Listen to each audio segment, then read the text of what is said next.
अल्हम्दुलिल्लाह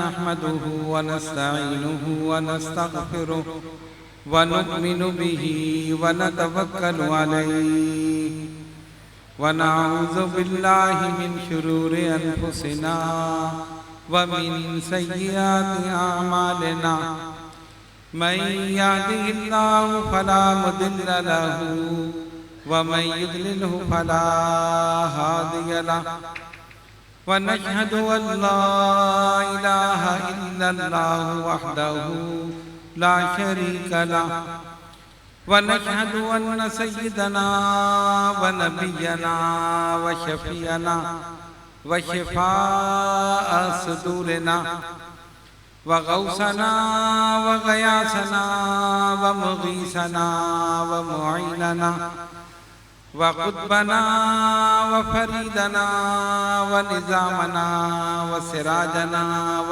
उलाना व अशरफना व नूरा ऐनिना मुहम्मदन अब्दुहु व रसूलुहु अम्मा बाद फ़अऊज़ु बिल्लाहि मिनश शैतानिर रजीम बिस्मिल्लाहिर रहमानिर रहीम या अय्युहल्लज़ीना आमनुस्तईनु बिस्सब्रि वस्सलाह इन्नल्लाहा मअस्साबिरीन वला तक़ूलू लिमन युक़तलु फ़ी सबीलिल्लाहि अम्वात बल अहयाउ वलाकिन ला तशऊरून सदक़ल्लाहु मौलाना अज़ीम व बल्लगना रसूलुहुन नबियुल करीम व नहनु अला ज़ालिका लमिनश शाहिदीन व शाकिरीन वल्हम्दुलिल्लाहि रब्बिल आलमीन। बारगाह रिसालत में दुरूद पाक का नजराना पेश कीजिए। अल्लाहुम्मा सल्लि अला सय्यिदिना व मौलाना मुहम्मदिन व अला आलि सय्यिदिना व मौलाना मुहम्मदिन व अस्हाबि सय्यिदिना व मौलाना मुहम्मदिन व बारिक व सल्लिम सलातन व सलामन अलैका या रसूलल्लाह। अल्हम्दुलिल्लाह, 9 रोज़ा महफिल मुहर्रम का ये हमारा आखिरी प्रोग्राम है और इब्तिदा में मुख्तलिफ उन्वानात के तहत गुफ्तगू की गई और आज शहज़ादे रसूल जिगर गोशे बतूल सरदारे नौजवानान जन्नत सैयदना इमाम हुसैन रज़ियल्लाहु ताला अन्हु और उनके रुफ़क़ा की बेमिसाल शहादत, बेमिसाल सब्र और इस्तक़लाल उसके मुताल्लिक़ बयान करेंगे। वमा तौफ़ीक़ी इल्ला बिल्लाहिल अलिय्यिल अज़ीम। पहले इन आयात बय्यिनात का तर्जुमा जो आप हज़रात के सामने तिलावत की गई। इरशाद रब्बानी हुआ या अय्युहल्लज़ीना आमनुस्तईनु बिस्सब्रि वस्सलाह। ए ईमान वालों, मदद चाहो सब्र से और नमाज से। इन्नल्लाहा मअस्साबिरीन, बेशक अल्लाह सब्र करने वालों के साथ। वला तक़ूलू लिमन युक़तलु फ़ी सबीलिल्लाहि अम्वात, और वो लोग जो अल्लाह की राह में मारे जाएं, कत्ल कर दिए जाएं, शहीद हो जाएं, उन्हें मुर्दा ना कहो। बल अहयाउ वलाकिन ला तशऊरून, बल्कि वो जिंदा हैं लेकिन तुम्हें उन्हें देखने का शऊर नहीं। इस आयत में अल्लाह तबारक व तआला ने फरमाया कि जो उसकी राह में शहीद हो जाएं उन्हें मुर्दा ना कहो। दूसरी आयत अल्लाह फरमाता है वला तहसबन्नल्लज़ीना कुतिलू फी सबीलिल्लाहि अमवाता, और वो लोग जो अल्लाह की राह में शहीद हो जाएं उन्हें मुर्दा गुमान भी ना करो, बल अहयाउन इंदा रब्बिहिम युरज़क़ून, उन्हें अपने रब की तरफ से रिज़्क़ भी दिया जाता है। फरहीना बिमा आताहुमुल्लाह, और वो अल्लाह की इस अता पर बहुत ज्यादा खुश है।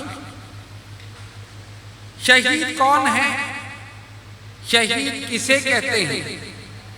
हजरत इमाम फखरुद्दीन राजी तफसीर कबीर में फरमाते हैं शहीद वो शख्स है जो अल्लाह ताला के दीन की सेहत और सदाकत की कभी दलीलो बुरहान से और कुव्वतो बयान से और कभी शमशीरो सनाम से गवाही दे, उसे कहते हैं शहीद। काबिल गौर बात यह है, पहली आयत में फरमाया मुर्दा ना कहो। हो सकता था कि कोई दिल में ख्याल कर देता कि ये मुर्दा है, अल्लाह ने फरमाया ना मुर्दा ना कहो, तो दिल में सोच लेता कि जो मर गया, खत्म हो गया, दफन कर दिया गया, वो तो मुर्दा है। जबान से ना कहता लेकिन दिल में सोचता। इसीलिए खालिक़े कायनात ने दूसरी आयत मुबारक नाज़िल फरमा दी, वला तहसबन्नल्लज़ीना कुतिलू फी सबीलिल्लाहि अमवाता, जो अल्लाह की राह में मारे जाएं उन्हें मुर्दा गुमान भी न कर। तुम्हारी जबानों पर भी पहरे लगा दिए, तुम्हारी सोच पर भी पहरे लगा दिए। ये ऐसे जिंदा हैं कि ना इन्हें मुर्दा कह सकते हो ना मुर्दा गुमान कर सकते। गौर कीजिए कितनी बड़ी बात। अच्छा, मुशाहिदा तो कहता है कि मुर्दा है भाई, जिसका जिस्म तीरों से छन्नी हो गया, हजरत सैयदना अमीर हमजा रज़ी अल्लाह ताला अन्हु, सीना चीरा गया, कलेजा निकाला गया, चबाया गया, नाक कान काट दिए गए, लाश का मुसला किया गया, अजीब कैफियत हो गई, दफन कर दिया गया। कुरान कहता है जिंदा है, कुरान कहता है जिंदा है। और वो काफिर जो बाजारों में चल रहे हैं, खरीदो फरोख्त कर रहे हैं, कुरान कहता है इन्नका ला तुस्मिउल मौता, ऐ महबूब सल्लल्लाहु अलैहि वसल्लम, इन मुर्दों को आप कलाम रब्बानी नहीं सुना सकते। अब कैसी अजीब बात है, जो बाजारों में चल रहा है कुरान ने कहा मुर्दा है, खरीदो फरोख्त कर रहा है कुरान कहता है मुर्दा है, सलाम और कलाम कर रहा है कुरान कहता है मुर्दा है। और वो मुसलमान जो तलवार लेकर मैदान में उतरा, अल्लाह के दीन की सरबुलंदी के लिए लड़ता हुआ, उसने अपनी जान कुर्बान कर दी, उसकी लाश का मुसला किया गया, दफन कर दिया गया, कुरान कहता है जिंदा। अजीब बात है ना। आंख कुछ कहती है, अकल कुछ कहती है, कुरान कुछ कहता है। भाई अगर किसी से पूछें तो वो यही कहेगा ना भाई मुर्दा है, जब भी तो दफन किया गया। किसी जिंदा को कभी दफन किया नहीं। कुरान ने कहा नहीं। मेरे बुजुर्गों, हमारी सोच गलत हो सकती है, हमारा मुशाहिदा गलत हो सकता है, कुरान गलत नहीं हो सकता। तो फिर क्या किया जाए? आप तो ये कह रही है इसे दफन कर दिया गया, मुर्दा है, और कुरान कहता है नहीं वो जिंदा है।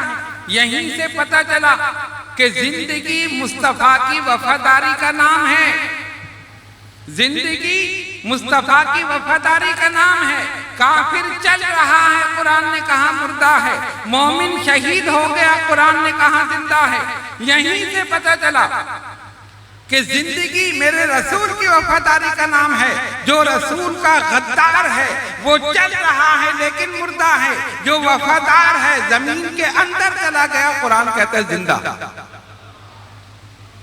जिंदा है तो जिंदगी रसूल की वफादारी का नाम है।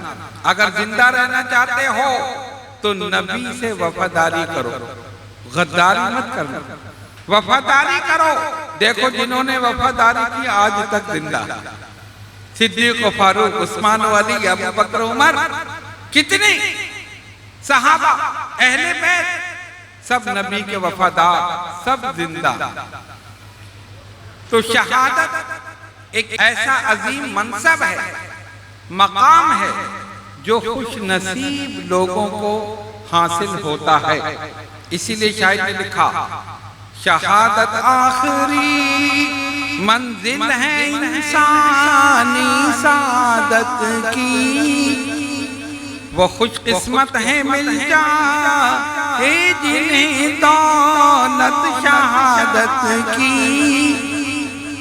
शहीद इस दार फानी में हमेशा जिंदा रहते हैं, ज़मीं पे चांद तारों की तरह ताबिंदा रहते हैं, ज़मीं पे चांद तारों की तरह ताबिंदा रहते हैं।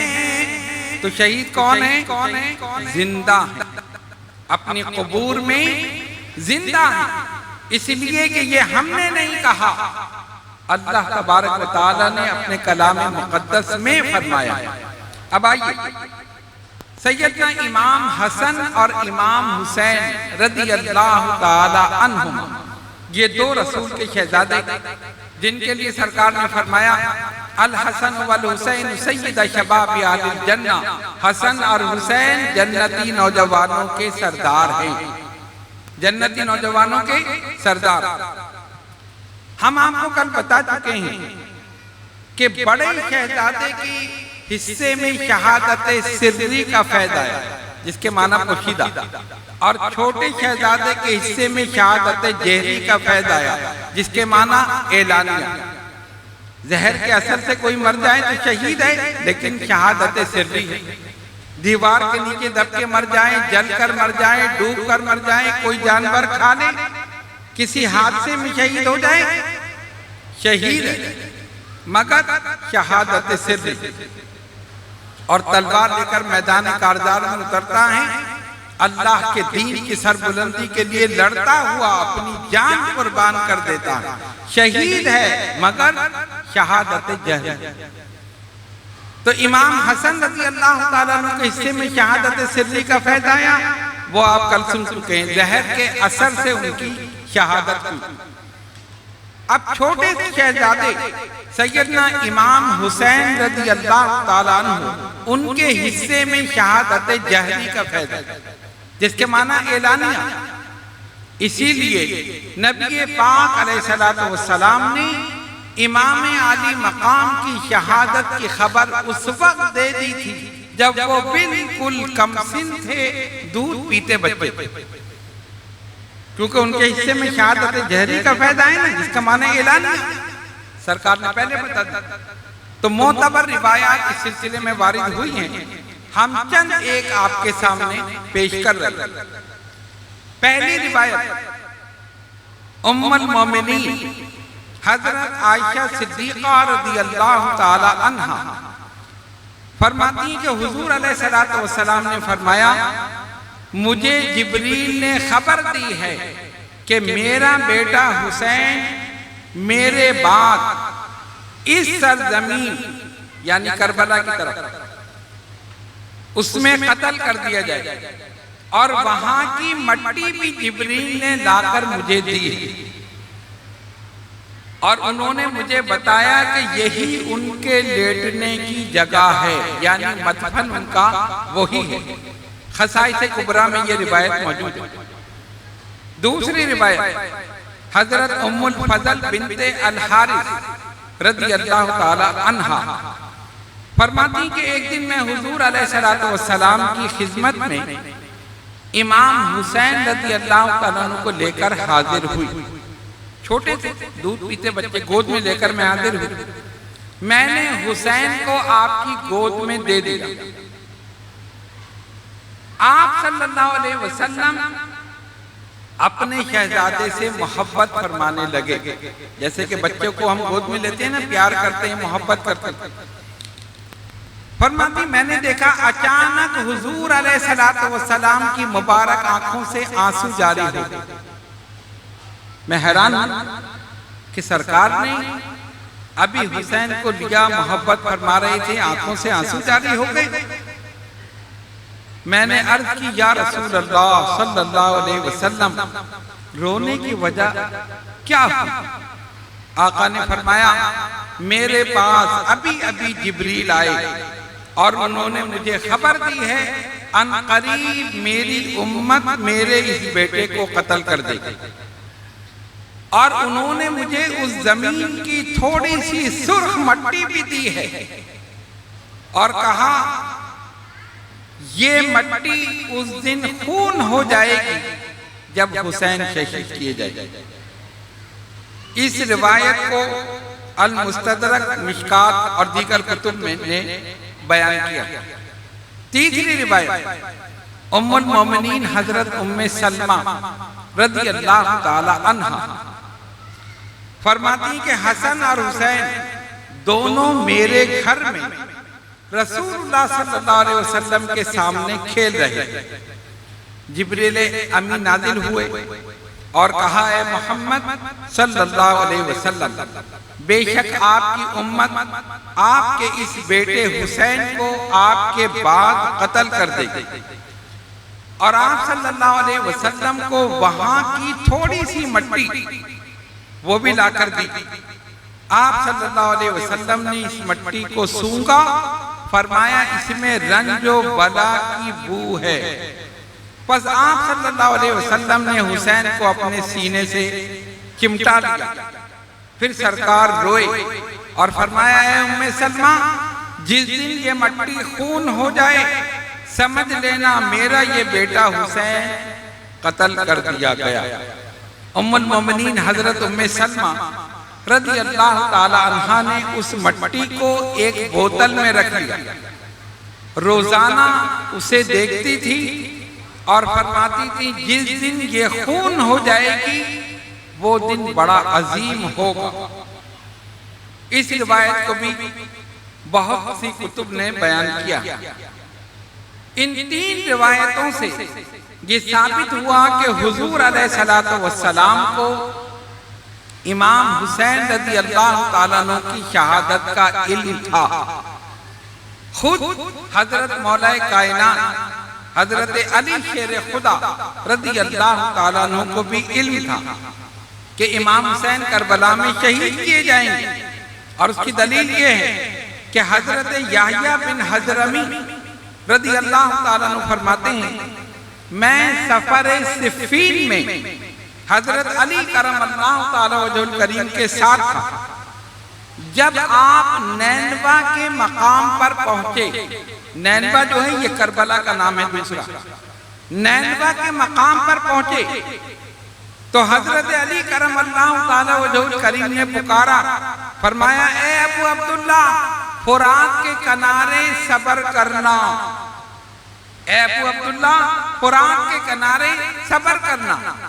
अबू अब्दुल्ला इमाम हुसैन की कुन्नियत। ए अबू अब्दुल्ला, फुरात के किनारे सब्र करना। करबला में दरिया है ना, दरिया फुरात। फरमाते मैंने पूछा ये क्या, वहां तो कोई नजर नहीं आया। तो हजरत अली शेर खुदा रज़ी अल्लाह ताला अन्हु ने फरमाया, रसूलुल्लाह सल्लल्लाहु अलैहि वसल्लम ने ये बताया कि जिब्रील ने खबर दी है हुसैन फुरात के किनारे शहीद कर दिए जाएंगे। और मुझे वहां की थोड़ी सी मट्टी भी लाकर दी। इससे ये पता चला कि हजरत अली करमल्लाहु ताला वजहुल करीम जानते थे कि इमाम हुसैन करबला में शहीद होंगे। हजरत खातून जन्नत फातिमा ज़हरा रज़ी अल्लाह ताला अन्हा वो भी जानती थी कि हुसैन शहीद होंगे। ये सब जानते थे, लेकिन किसी ने दुआ नहीं की कि ऐसा ना हो। क्या किसी ने दुआ की कि ये मुसीबतें ना आए, ये परेशानियां ना हो, इनको भूखा प्यासा ना रहना पड़े? नहीं, ये लोग साहिबाने मकाम रजा थे। जो अल्लाह की रजा वही हमारी रजा। मर्द ये मौला अज हमा औला, जो अल्लाह की रजा वही हमारी रजा। हजरत अली ने दुआ नहीं की, हजरत खातून जन्नत ने दुआ नहीं की, खुद नबी पाक अलैहिस्सलातु वस्सलाम ने दुआ नहीं की कि ये ना हो। दुआ की, लेकिन क्या दुआ की? ए अल्लाह हुसैन को इस्तिकामत अता फरमा, ए अल्लाह हुसैन को सब्र अता फरमा, ए अल्लाह हुसैन को हौसला अता फरमा। ये दुआएं की इन लोगों ने और ये दुआएं कबूल हुई और इमाम अली मकाम सब्र और इस्तक़लाल का पहाड़ बन गया। कैसे मुसीबतें आती रही, सब अपने ऊपर खेल। जो चीज यकीनी होती है उसके असबाब खुद ब खुद पैदा होना शुरू हो जाता है। क्योंकि इमाम अली मकाम की शहादत यकीनी थी, सरकार ने बशारत दे दी थी। अब ये मैंने तो सिर्फ 3 रिवायतें बयान की, इसके अलावा भी बहुत सी अहादीस में, रिवायतों में जो मुस्तनद हैं, ये खबर मिलती है कि नबी पाक अलैहिस्सलाम ने अहले बैत को, सहाबा को ये बता दिया था कि हुसैन करबला में शहीद कर दिए जाएंगे। सब जानते थे। अब ये बात तो कन्फर्म थी, मुस्तनद थी, तो उसके आसार पैदा होना शुरू हुए। सन 60 हिजरी में हजरत अमीर माविया रदियल्लाहु ताला अन्हु का विसाल हुआ और यजीद तख्त नशीन हुआ। इसको वो अपनी जिंदगी में नामजद कर चुके थे, हजरत अमीर माविया रदियल्लाहु ताला। अब जब उनका इंतकाल हो गया और ये उनकी जगह बैठ गया, इसको 3 शख्सियात से खतरा था। अब्दुल्ला इब्ने उमर, अब्दुल्ला इब्ने जुबैर और इमाम हुसैन रदियल्लाहु ताला अन्हु अजमाइन। ये तीनों शख्सियतें ऐसी थी जो उसकी हुकूमत के लिए निहायत खतरे का बाई। वो दोनों तो सहाबा के बेटे थे, अब्दुल्ला इब्ने उमर, अब्दुल्ला इब्ने जुबैर, वो दोनों सहाबियों के बेटे थे। और इमाम अली मकाम तो खुद औलाद रसूल। अगर वो दोनों मुखालफत करते तब भी इसकी हुकूमत खतरे में, और इमाम अली मकाम करते तो फिर तो खतरा ही खतरा था। जाहिर शहजादा रसूल, जिगर गोशे बुतूल, सरदार नौजवानाने जन्नत, तो उसने सबसे पहला काम ये किया, मदीने तैयबा एक खत लिखा गवर्नर मदीना को। उसका नाम था वलीद बिन उक़बा, और उस खत में लिखा कि इन तीनों को बुलाओ, अब्दुल्ला इब्ने उमर, अब्दुल्ला इब्ने जुबैर और इमाम हुसैन रज़ियल्लाहु ताला अन्हु, इन तीनों को बुलाओ और मेरी बैत इनसे ले लो। अगर बैत करें तो ठीक है, वरना सर कलम कर। कोई रियायत करने की जरूरत नहीं। ये उसने खत लिखा यजीद। गवर्नर बड़ा परेशान कि तीनों शख्सियतें ऐसी थी कि इनको इस तरह जोर देकर, दबाव डालकर बैत कराना मुश्किल था। उसने क्या किया, अपना कासिद भेजा इमाम हुसैन रज़ियल्लाहु ताला अन्हु के पास।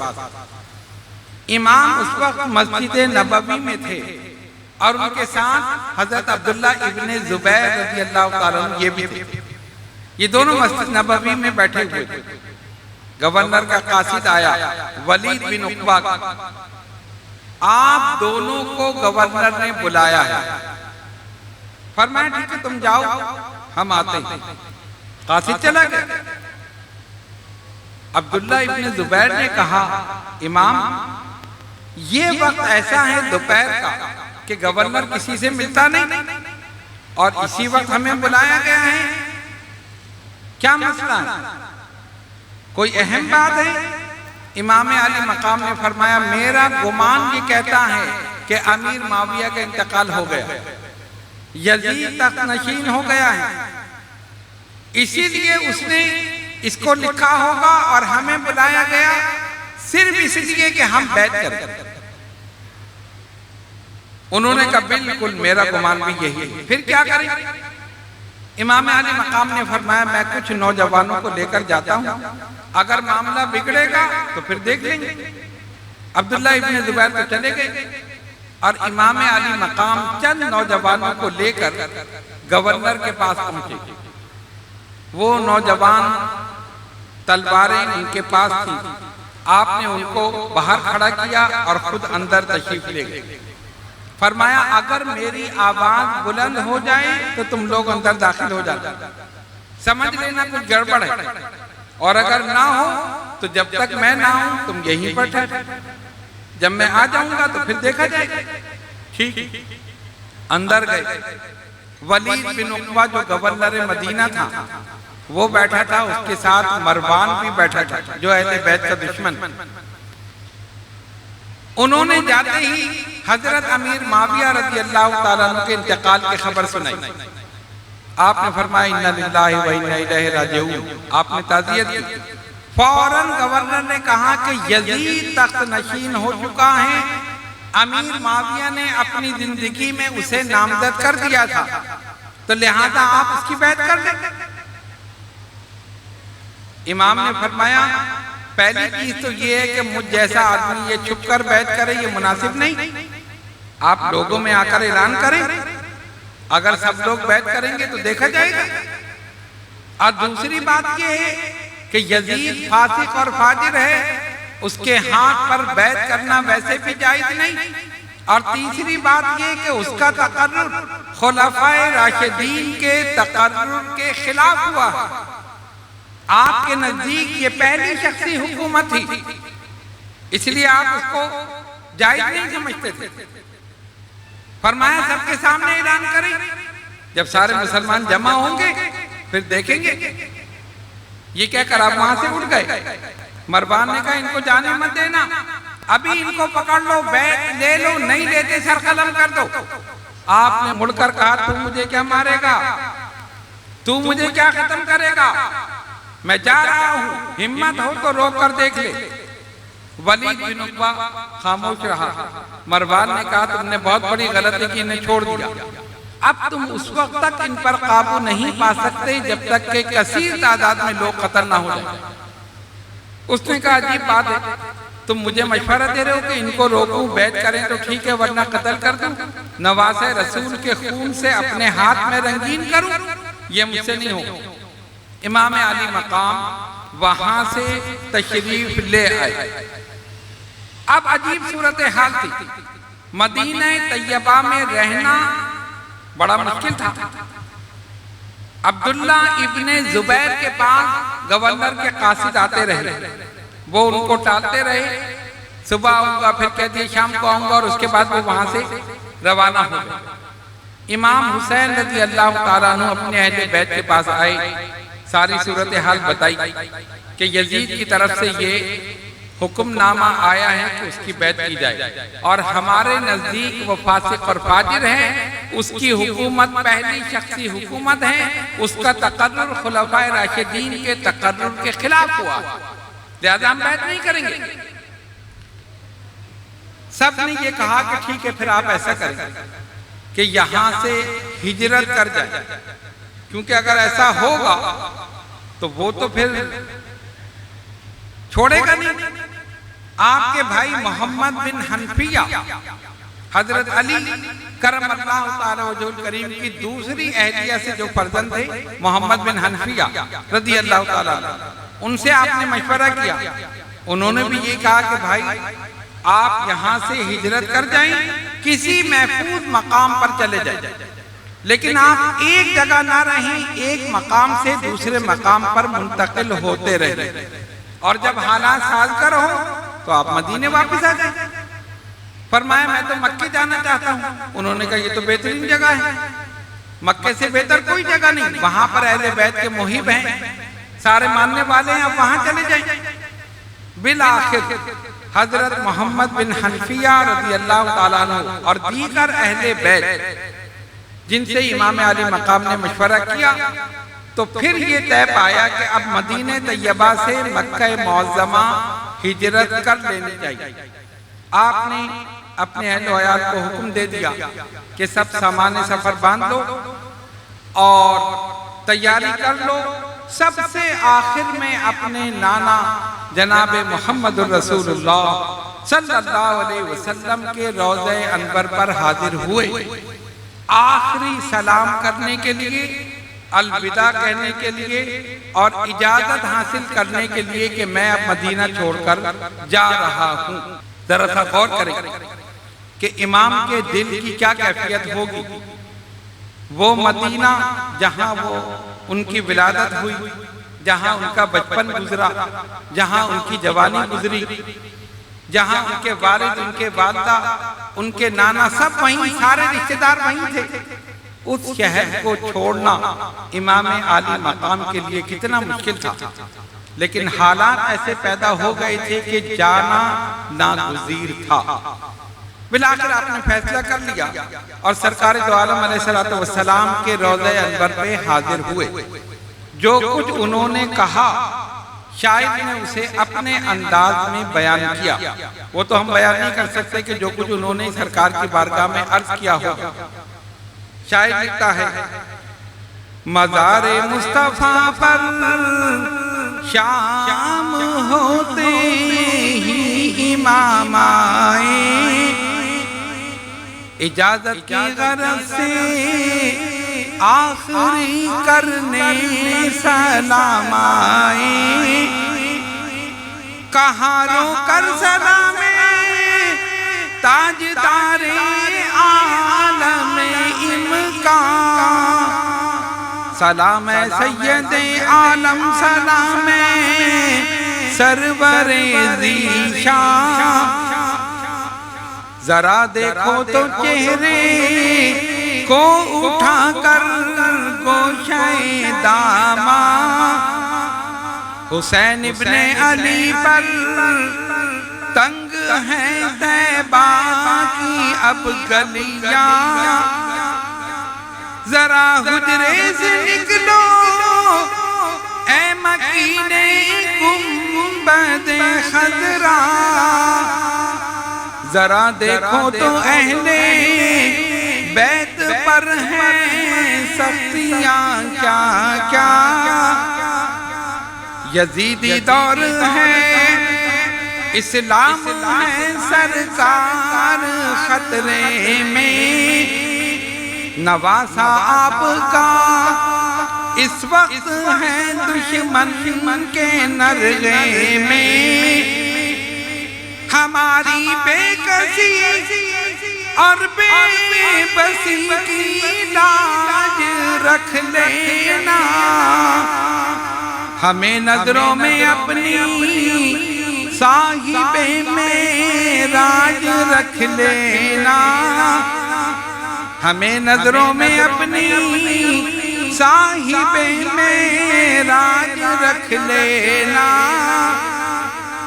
बस अब ऐ क़िबला-ए दी मुझको जाने की इजाजत हो, लबे अतहर से फरमा दो हुसैन अब जाओ रुखसत हो, लबे अतहर से फरमा दो हुसैन अब जाओ रुखसत हो। गौर कीजिए, इमाम आली मकाम मुक़द्दस बाबरकत शहर जो उन्हें सबसे ज्यादा प्यारा था। जाहिर है इंसान जहाँ पैदा होता है उस मोहल्ले से, उस शहर से मोहब्बत करता है, उस वतन से मोहब्बत करता है। इमाम की विलादत वहीं हुई, बचपन गुजरा, जवानी गुजरी, सब कुछ वहीं पर, लेकिन हालात ऐसे पैदा हुए कि वो शहर छोड़ना उनके लिए नागुज़ीर हो। आखिरी सलाम किया अपने नाना जनाबे मोहम्मद रसूलुल्लाह सल्लल्लाहु अलैहि वसल्लम के रोज़े पर हाजिर होकर और फिर अपने अहले वयाल को लेकर रवाना हुआ। मंजिल ब मंजिल सफर करते करते करते मक्का मुअज़्ज़मा पहुंचे।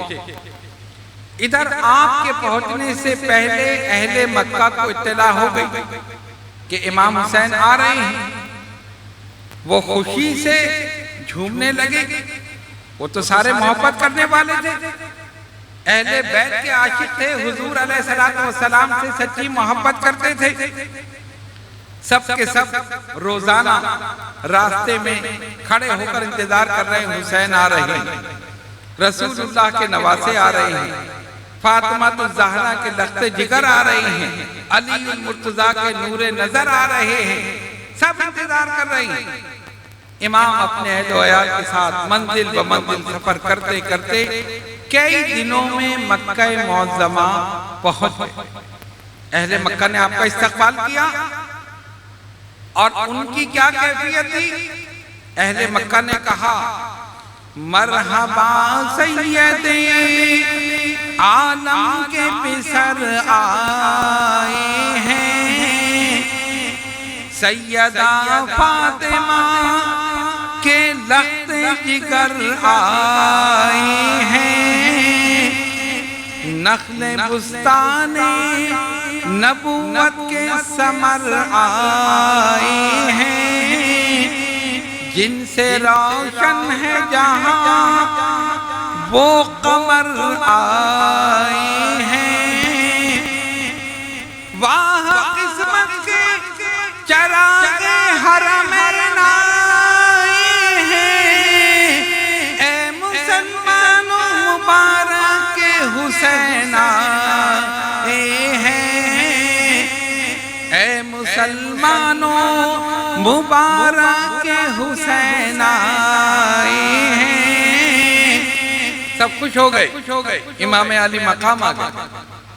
फातिमा ज़हरा के नूरे नजर अली के लख्ते जिगर आ गए। सर आंखों पर बिठाया, इस्तकबाल किया, घर में ले आया। यहां पर आकर सुकून हुआ। वहां जो हालात थे कि बार बार गवर्नर की तरफ से कासिद आता था कि चले आकर बैत करें, वो सिलसिला यहाँ नहीं।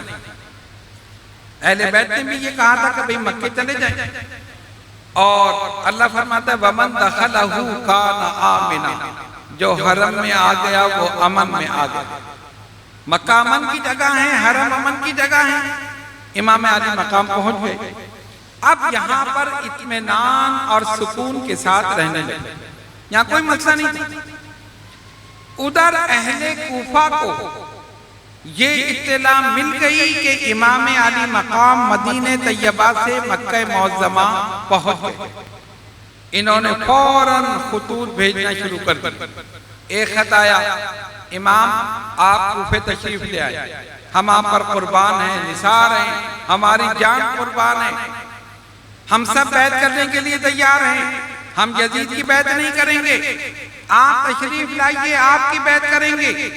फिर दूसरा खत आता है, अगर आप नहीं आए तो कयामत में हम अल्लाह की बारगाह में, रसूलुल्लाह की बारगाह में कहेंगे हमने तो हुसैन को बुलाया था, ये नहीं आए, इसीलिए हमने फासिक और फाजिर से बैत कर ली। फिर तीसरा खत आया। मुख्तलिफ मज़ामीन के खुतूत इमाम अली मकाम की तरफ आते रहे। कहां पर? मक्का मुअज़्ज़मा में। अच्छा, फिर सिर्फ खुतूत नहीं आए, वफूद भी आए वफ़द की सूरत में। 8-10 आदमी मिलकर आ गए, 5 आदमी मिलकर आ गए, 6 आदमी मिलकर आ गए, और आकर अपनी वफादारी का यकीन दिलाते हैं। हम आपके मुती हैं, फरमा बरदार हैं, आप पर निसार हैं, कुर्बान हैं। आपने फरमाया अच्छा, बस आप किसी तरह कूफे आ जाएं। आपने फरमाया अच्छा ठीक है, मैं गौर करता हूं। उन खुतूत के जवाब में भी यही कहा, और जो वफूद आए उनसे भी यही कहा। अब जाहिर है आप जानते हैं कि जब एक आदमी को इतना फोर्स किया जाए कि खुतूत भी आ रहे हैं, वफूद भी आ रहे हैं, तहरीरी तौर पर भी दबाव डाला जा रहा है कि आप आ जाएं, और बिल मुशाफा मुलाकात करके फिर भी कहा जा रहा है कि आप आ जाएं, तो आप सोचने पर मजबूर हुए कि मुझे जाना चाहिए। लेकिन आपने पहले अपने अहले बैत से मशवरा किया।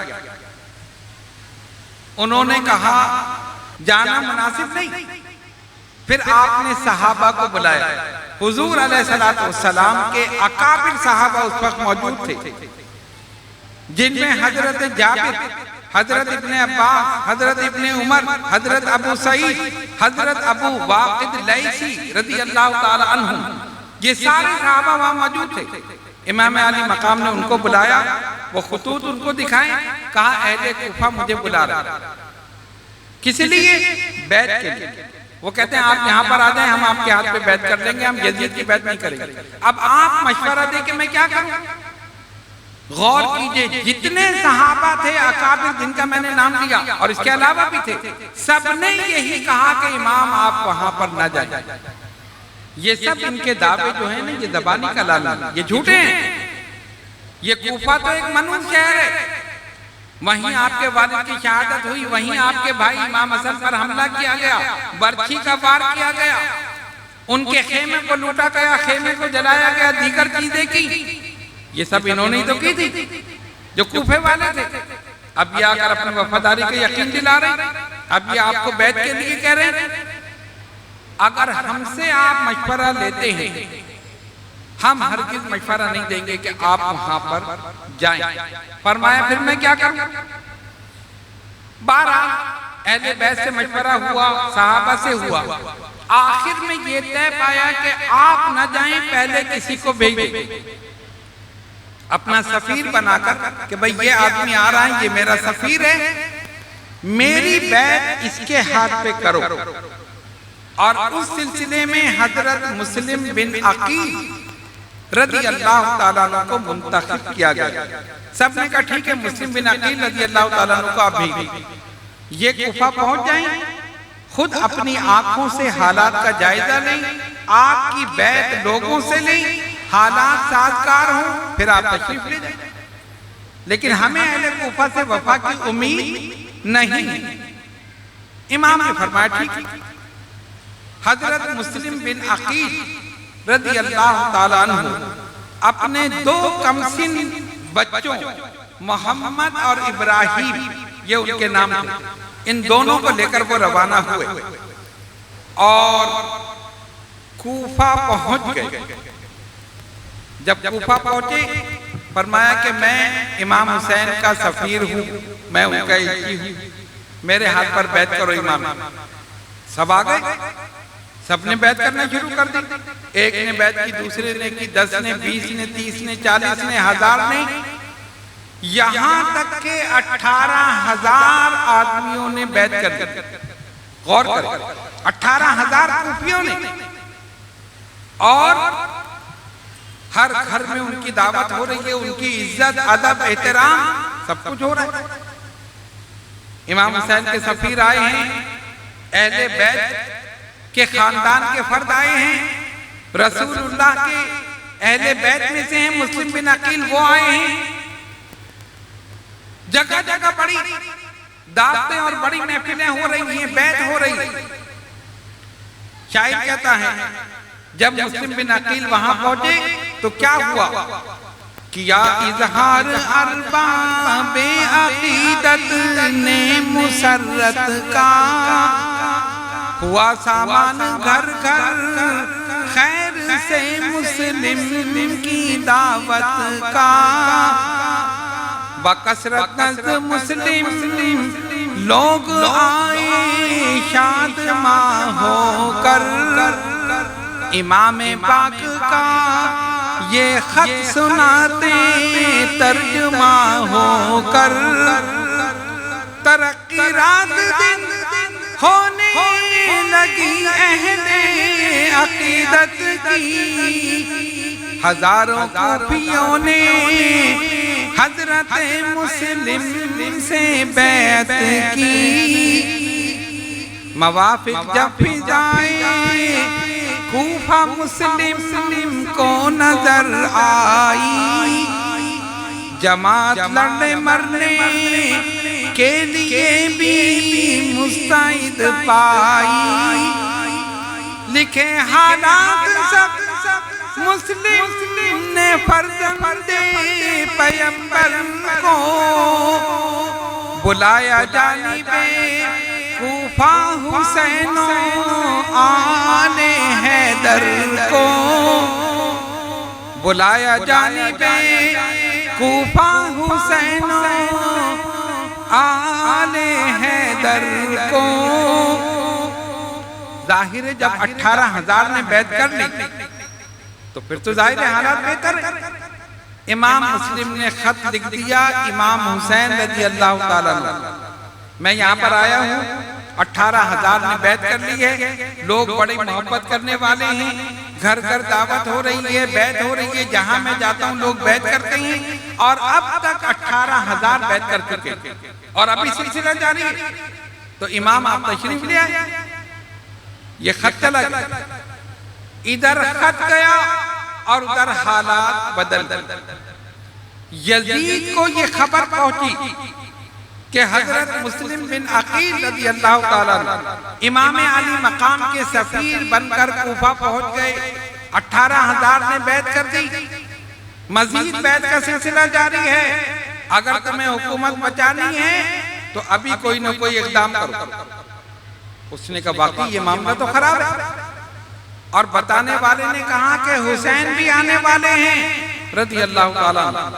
अब ये घबरा गया कि 18,000 ने तो अभी बैत की है, जब इमाम हुसैन तशरीफ ले आएंगे तो न जाने कितने, मेरी हुकूमत तो खत्म हो गई, हो सकता है कि ये अपनी खिलाफत का ऐलान कर दे। इसने क्या किया, इसने फौरन एक शख्स था उबैदुल्लाह इब्ने जियाद जो बड़ा संग दिल बहुत सख्त आदमी था, किसी की परवाह नहीं करता,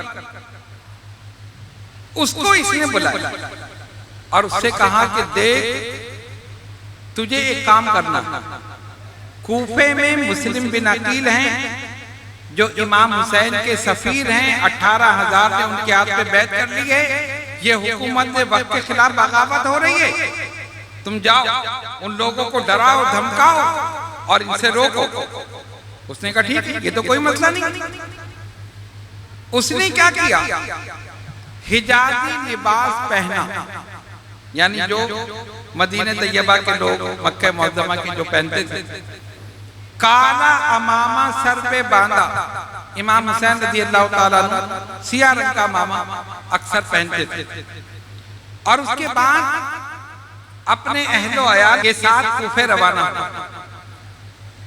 फिर उसने वो रास्ता इख्तियार किया जो मक्के से कूफे की तरफ आता। उसको ये पता था कि ये जितने लोग हैं इमाम के मुंतजिर हैं, मुस्लिम बिन अकील ने खत लिख दिया है, तो वो ये देखना चाहता था कि लोगों की कैफियत क्या है। और दिन के बजाय रात के वक्त वो कूफे में दाखिल हुआ। कौन? इब्ने जियाद। ये पहले बसरा का गवर्नर था, तो यजीद ने वहां से इसको माजूल करके कूफा भेजा और कूफा के गवर्नर नोमान बिन बशीर थे जो निहायत रहमदिल थे, उनको माजूल कर दिया। कहा तुम जाओ और जाकर अपनी तकर्रुरी का फरमान सुनाओ, नोमान बिन बशीर को माजूल कर दो, तुम खुद वहां बैठ जाओ और जो जो इक़दाम करना है मेरी हुकूमत को बचाने के लिए तुम्हें छुट्टी है, कर सकते, जो चाहो करो। अब इसको एक खुली छुट्टी मिल गई। अब इसने क्या किया, जब ये रात के वक्त दाखिल हुआ तो अहले कूफा तो इस इंतजार में थे कि इमाम अली मकाम आ रहे। हजरत मुस्लिम ने खत लिख दिया था। उन्होंने देखा कि रात के वक्त काफिला कूफे में दाखिल हुआ और एक शख्स है जो सिया अमामा बांधा है, हिजाजी लिबास है, वो समझे कि इमाम हुसैन रज़ी अल्लाह ताला तशरीफ ले आए। सबने कहा मरहबा या इब्ने रसूल, मरहबा या इब्ने रसूल, मरहबा या जिगर गोशे बतूल, जो जो भी उनको कहना था उनकी मोहब्बत में, उनके इस्तकबाल में वो अल्फाज उन्होंने इस्तेमाल किए। ये खामोश रहा, बोला नहीं। अब जाहिर है रात का अंधेरा था, अगर बोलता तो सब समझ जाते कि ये तो इब्ने जियाद है। होते होते जुलूस की सूरत में ये सीधा गवर्नर हाउस गया। अब जब ये गवर्नर हाउस गया तो वहां नोमान बिन बशीर जो उस वक्त गवर्नर थे, जिसको यजीद ने कहा था कि इनको माजूल करके मैं तुम्हें भेज रहा हूं और अपनी तकर्रुरी का ये परवाना उनको दिखा दे। उन्होंने कहा इब्ने रसूल सल्लल्लाहु अलैहि वसल्लम आप यहाँ ना आइए, आप यहाँ से चले जाइए। इसने कहा ओ बदबख्त मैं इब्ने जियाद हूं। तब लोगों ने इसकी आवाज सुनी, आ रही ये तो इमाम हुसैन नहीं, ये तो इब्ने जियाद है। वो सब चले गए अपने अपने घरों में। इसने कहा दरवाजा खोलो। गवर्नर हाउस का दरवाजा खोला, ये अंदर गया और इसने कहा तुम्हें माजूल कर दिया गया, यजीद ने मुझे बनाया। अब ये गवर्नर कूफा बना इब्ने जियाद, और इसने क्या किया, सुबह होते ही इसने कहा जितने बड़े बड़े सरदार हैं कबाइल के उन सबको बुलाओ। सबको बुलाया गया और इसने वहां एक खिताब किया, हमें पता चला है तुम हुकूमत वक्त के खिलाफ तुम लोगों ने बगावत की है, हुसैन की तरफ से मुस्लिम बिन अकील आए हैं, 18,000 ने बैत कर ली। याद रखो यजीद की फौजें शाम से रवाना हो चुकी हैं, वो यहाँ पहुंचेंगी, तुम्हारे बच्चों को नेज़ों पर उठा दिया जाएगा, तुम्हारे घरों को लूट लिया जाएगा, मिसमार कर दिया जाएगा, तुम सबको कत्ल कर दिया जाएगा। इस तरह की धमकियां उसने दी। जब धमकियां दी, वो मोहब्बत करने वाले, वो पसीने की जगह खून गिराने वाले, 18,000 बैत करने वाले, सब कोई इधर कोई उधर कोई उधर, जरा सी धमकियों से डर गए। अब क्या हुआ, उसने कहा इब्ने जियाद ने, खबरदार जो अब किसी ने मुस्लिम के हाथ में बैत, और मुझे बताओ वो कहाँ है। उधर हजरत मुस्लिम बिन अकील जब लोगों को बुलाते तो वो गायब हो जाता, कोई इधर चले आता कोई इधर। एक वक्त में 18,000 आपके साथ और एक वक्त में कोई भी नहीं। ये उनके दावे मोहब्बत के सब काफूर हो गए, सब खत्म हो गए। अब क्या हुआ, आप एक घर में मैसूर हो गए। एक शख्स थे, उनका नाम था हानी बिन उर्वा, उनके घर में थे। तो जब उनके घर में आप रहे तो वो गवर्नर हाउस भी जाते थे, इब्ने जियाद से भी मिलते थे, और अपने घर में हजरत मुस्लिम बिन अकील रज़ी अल्लाह तआला अन्हु को छुपा के भी रखा हुआ। आपने फरमाया भाई सबने मेरा साथ छोड़ दिया, उन्होंने कहा नहीं, आप औलादे रसूल हैं, आप हमारे साथ रहें। खैर वो रहते रहे।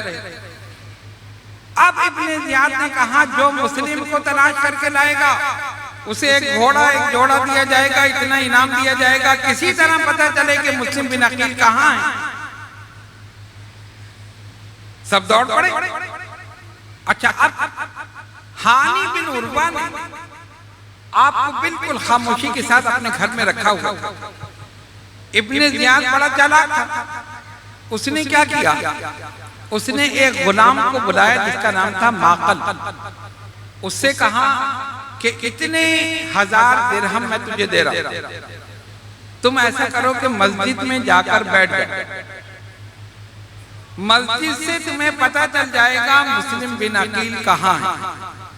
उसने कहा कैसे पता चलेगा, कहा वहां जाके बैठ जाओ, जो नमाजी आते हैं उनसे पूछ लेना, उनसे कहना मैं तो इतनी दूर से आया हूँ मुल्क शाम से या फला इलाके से, मेरे पास कुछ पैसे हैं, ये मुझे नजराना उनको देना है, मुझे उनकी जियारत करनी है, मुझे किसी तरह बता दो मुस्लिम बिन अकील कहाँ है। इसने कहा ठीक। जाकर मस्जिद में बैठ जाता, सबसे पहले जाता, सबसे आखिर में उठकर आता। इसने देखा कि एक बुजुर्ग वहां नमाज के बाद भी बैठे रहते, उनका नाम था मुस्लिम बिन औसजा। ये उनके पास पहुंच गया और जाकर उनसे कहा, वो जानते थे कि हजरत मुस्लिम बिन अकील रज़ी अल्लाह तआला अन्हु कहाँ है।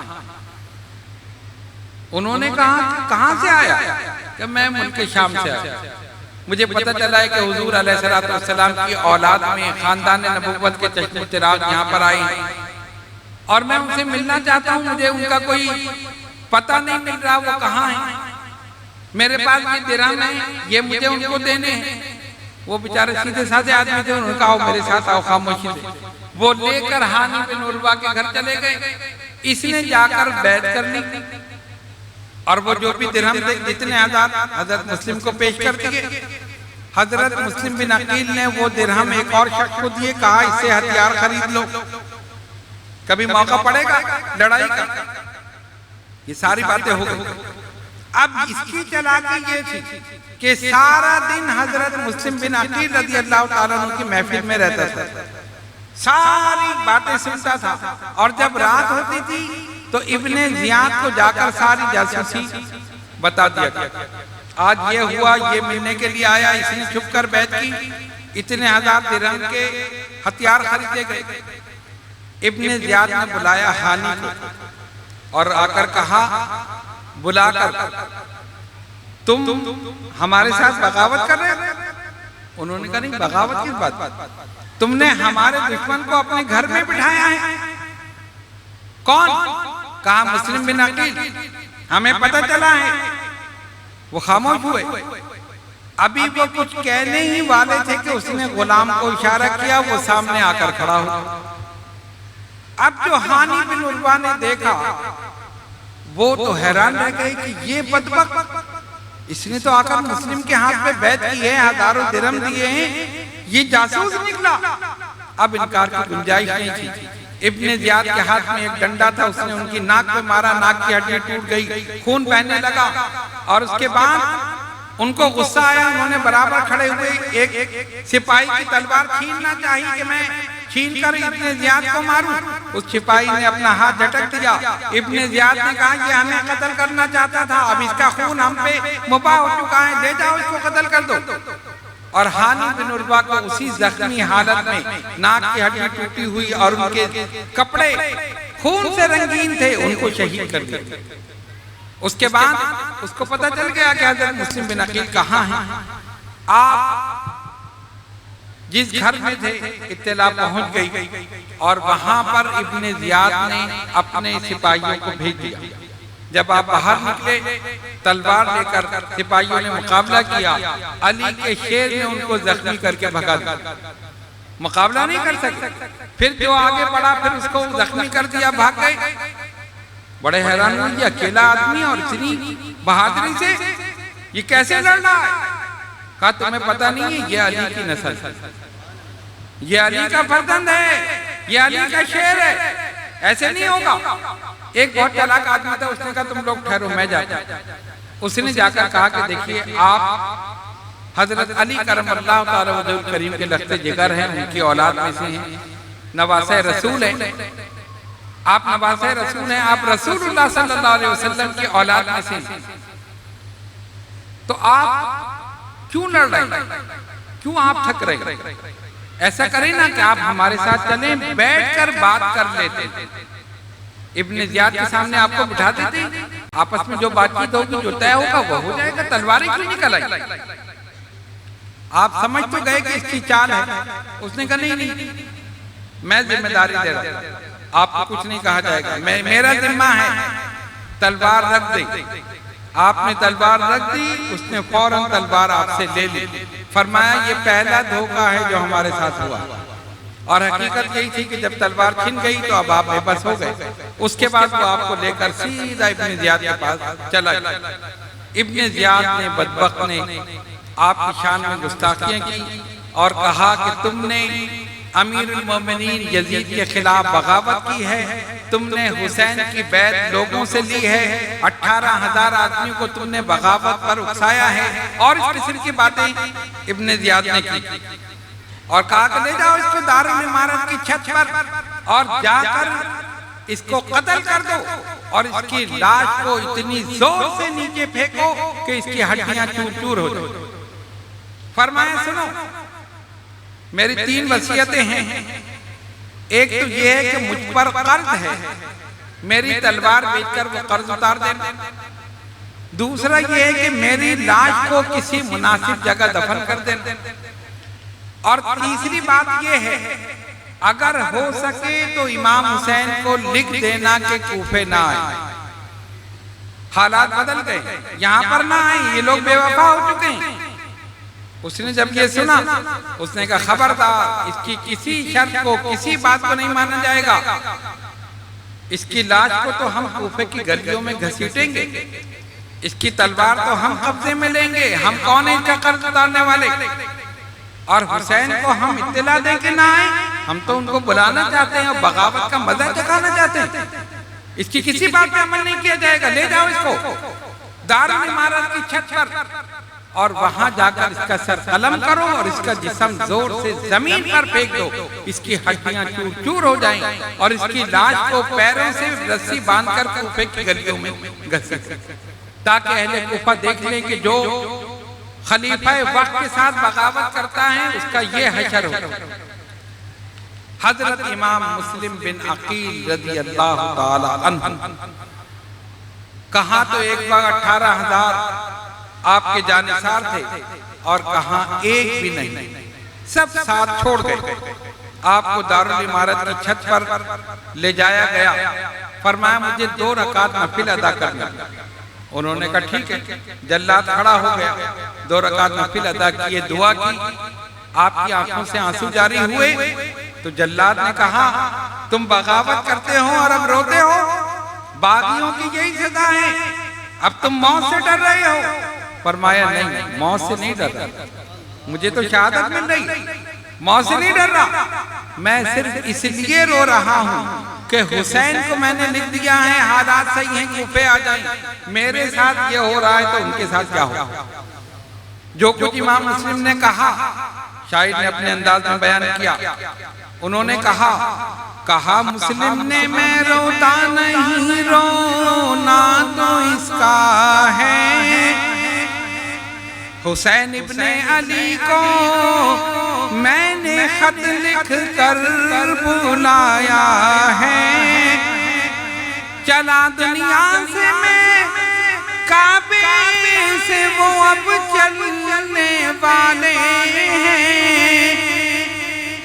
चला दुनिया से मैं काबे से वो अब चलने वाले हैं। ये रोना है कि अहकाम में क़ज़ा कब टलने वाले हैं, ये रोना है कि अहकाम में क़ज़ा कब टलने वाले हैं। मुझे आता है रोना उस क़यामत खेज़ मंज़र पर, मुसीबत आएगी मेरी वजह से आले अतहर पर। मौत से नहीं डर रहा, मौत की वजह से नहीं रो रहा, सिर्फ इस वजह से रो रहा हूं कि हुसैन को मैंने खत लिखकर बुला लिया, वो आ रहे हैं, मेरे साथ ये लोग ये कर रहे हैं तो उनके साथ क्या करें, और मेरी वजह से आले अतहर पर मुसीबतें आएंगी, परेशानी होंगी, सिर्फ इस वजह से मैं रो रहा हूं। अभी आपने यही कुछ कहा कि जल्लाद शकीउल क़ल्ब इंसान आगे बढ़ा और उसने पैर दर पैर वार करके आपके सर को तन से जुदा कर दिया, जिसमें मुबारक को फेंक दिया गया, पैरों में रस्सियां बांधकर कूफे की गलियों में घसीटा गया। इमाम आली मकाम के ये सफीर आप पर कुर्बान हो गए, जन्नतुल फिरदौस में पहुंच गए। उधर इमाम आली मकाम रवाना हो गए। अच्छा, इब्ने ज़ियाद को ये पता चला कि मुस्लिम बिन अकील के साथ 2 फर्जंद भी थे, इनके 2 कमसिन बच्चे भी थे। उसने कहा वो कहाँ है, पता नहीं कहाँ है, कहा उनको तलाश करो। उनके लिए भी इनाम रख दिया गया, जो इनको जिंदा या मुर्दा लेकर आएगा उसको एक जोड़ा, एक घोड़ा दिया जाएगा, इतने 1000 दिरहम दीनार दिए जाएंगे, फला फला चीज दी जाएगी। लोग दौड़ गए, लालची लोग। गौर करो, अहले बैत से मोहब्बत का दावा करने वाले, आले रसूल पर जान कुर्बान करने वाले जरा सी धमकियों से बदल गए, और जब इनाम का लालच हुआ, पहले हजरत मुस्लिम बिन अकील को तना छोड़ा और अब उनके बच्चों की तलाश में लग गए कि इनको पकड़कर हम इब्ने ज़ियाद को दे दें तो हमें इनाम मिल जाए। उनका वाक़या भी तफसीली है, लेकिन हम इख्तिसार के साथ बयान कर रहे हैं। हजरत मुस्लिम बिन अकील ने शहादत से कब्ल, जब आपने हालात देखे ना और पता था कि ये लोग अब मुझे छोड़ेंगे नहीं, तो अपने दोनों बेटों को काजी शुरै के पास भेज, आप इनकी हिफाजत करें और जिस तरह भी हो सके इन्हें मदीने तैयबा पहुंचा दें। काजी शुरै का बेटा था, उन्होंने बेटे से कहा इन दोनों को ले जाओ, रात की तारीकी में खामोशी से, किसी को पता न चले, मदीने तैयबा जो काफिला जा रहा है उसमें सवार कर देना, काफिले के साथ कर देना। जब मदीने पहुंचेंगे वहां तो सारे मौजूद, अहले बैत भी हैं, अहले बैत के जानिसार भी हैं, मुसलमान सारे हैं। काजी शुरै का बेटा इन दोनों को लेकर चला, देखा तो काफिला नहीं आया था, खड़ा रहा काफी देर, दूर से उसको कुछ आसार नजर आए, गर्दो गुबार। रात का वक्त था, इसलिए बहुत आसानी से देख नहीं सका। उसने कहा बच्चों से देखो वो सामने तुम्हें जो नजर आ रहा है ना गर्दो गुबार, ये काफिला आ रहा, ये कुछ देर यहाँ ठहरेगा, उसके बाद यहाँ से मदीने तैयबा रवाना हो जाएगा, तो तुम ऐसा करना कि इस काफिले के साथ चले जाओ। उन्होंने कहा ठीक है। वो इनको छोड़कर आ गया। दोनों कमसिन बच्चे मोहम्मद और इब्राहिम वहां बैठे रहे। इनको कुछ गर्दो गुबार नजर आया। इन्होंने कहा हम दौड़कर चले जाएं। जब ये वहां गए वहां कुछ भी नहीं थी, वो गर्दो गुबार भी गायब हो गया, वो सारी चीजें गायब। अब ये परेशान तने तना खड़े हैं। फिर वहां से वापिस आए, एक दरख्त के पीछे छुप गए। बाप भी सर पे नहीं है, हालात भी पता है कि सब हमें मारने के लिए तैयार हैं, क्या करें, कहां जाएं। एक लौंडी पानी भरने के लिए कुएं पर आई, देखा दो खूबसूरत हसीन जमील बच्चे बैठे हैं। उसने कहा कौन? इन्होंने बताया मुस्लिम बिन अकील के फर्जंद। तो वो जिस खातून की लौंडी थी वो मुहिब्बा अहले बैत से मोहब्बत करती थी।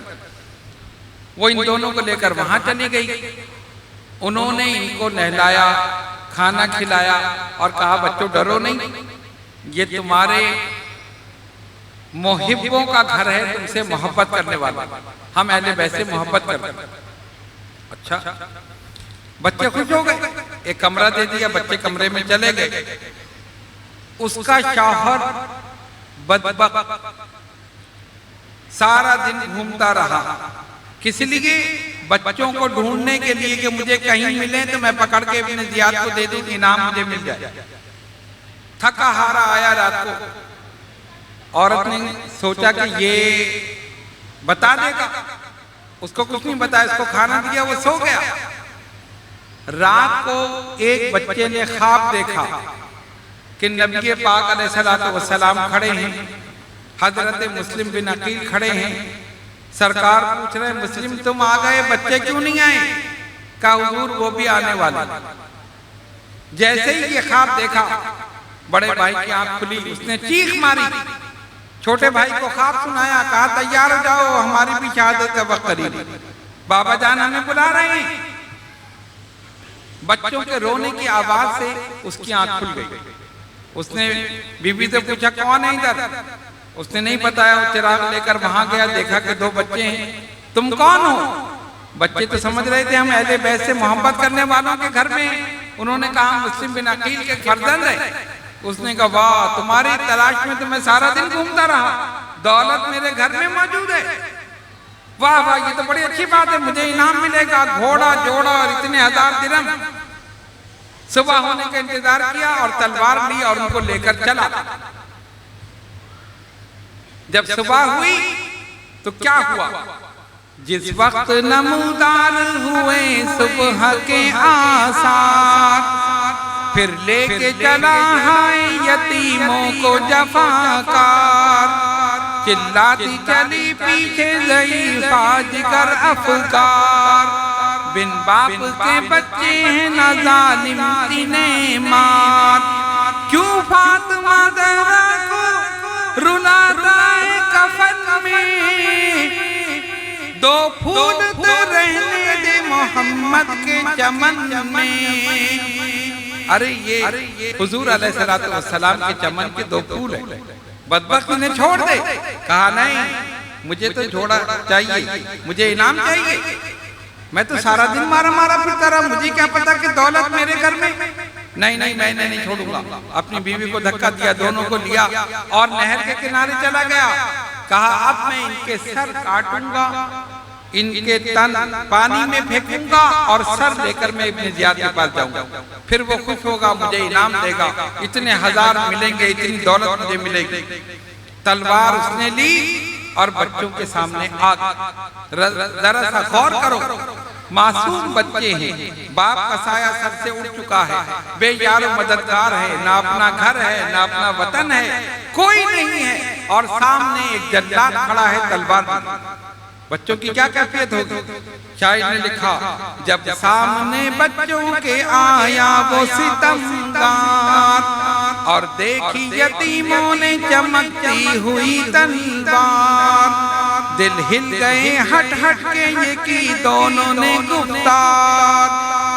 कर रहम के मासूम है बेकस हमें लाचार।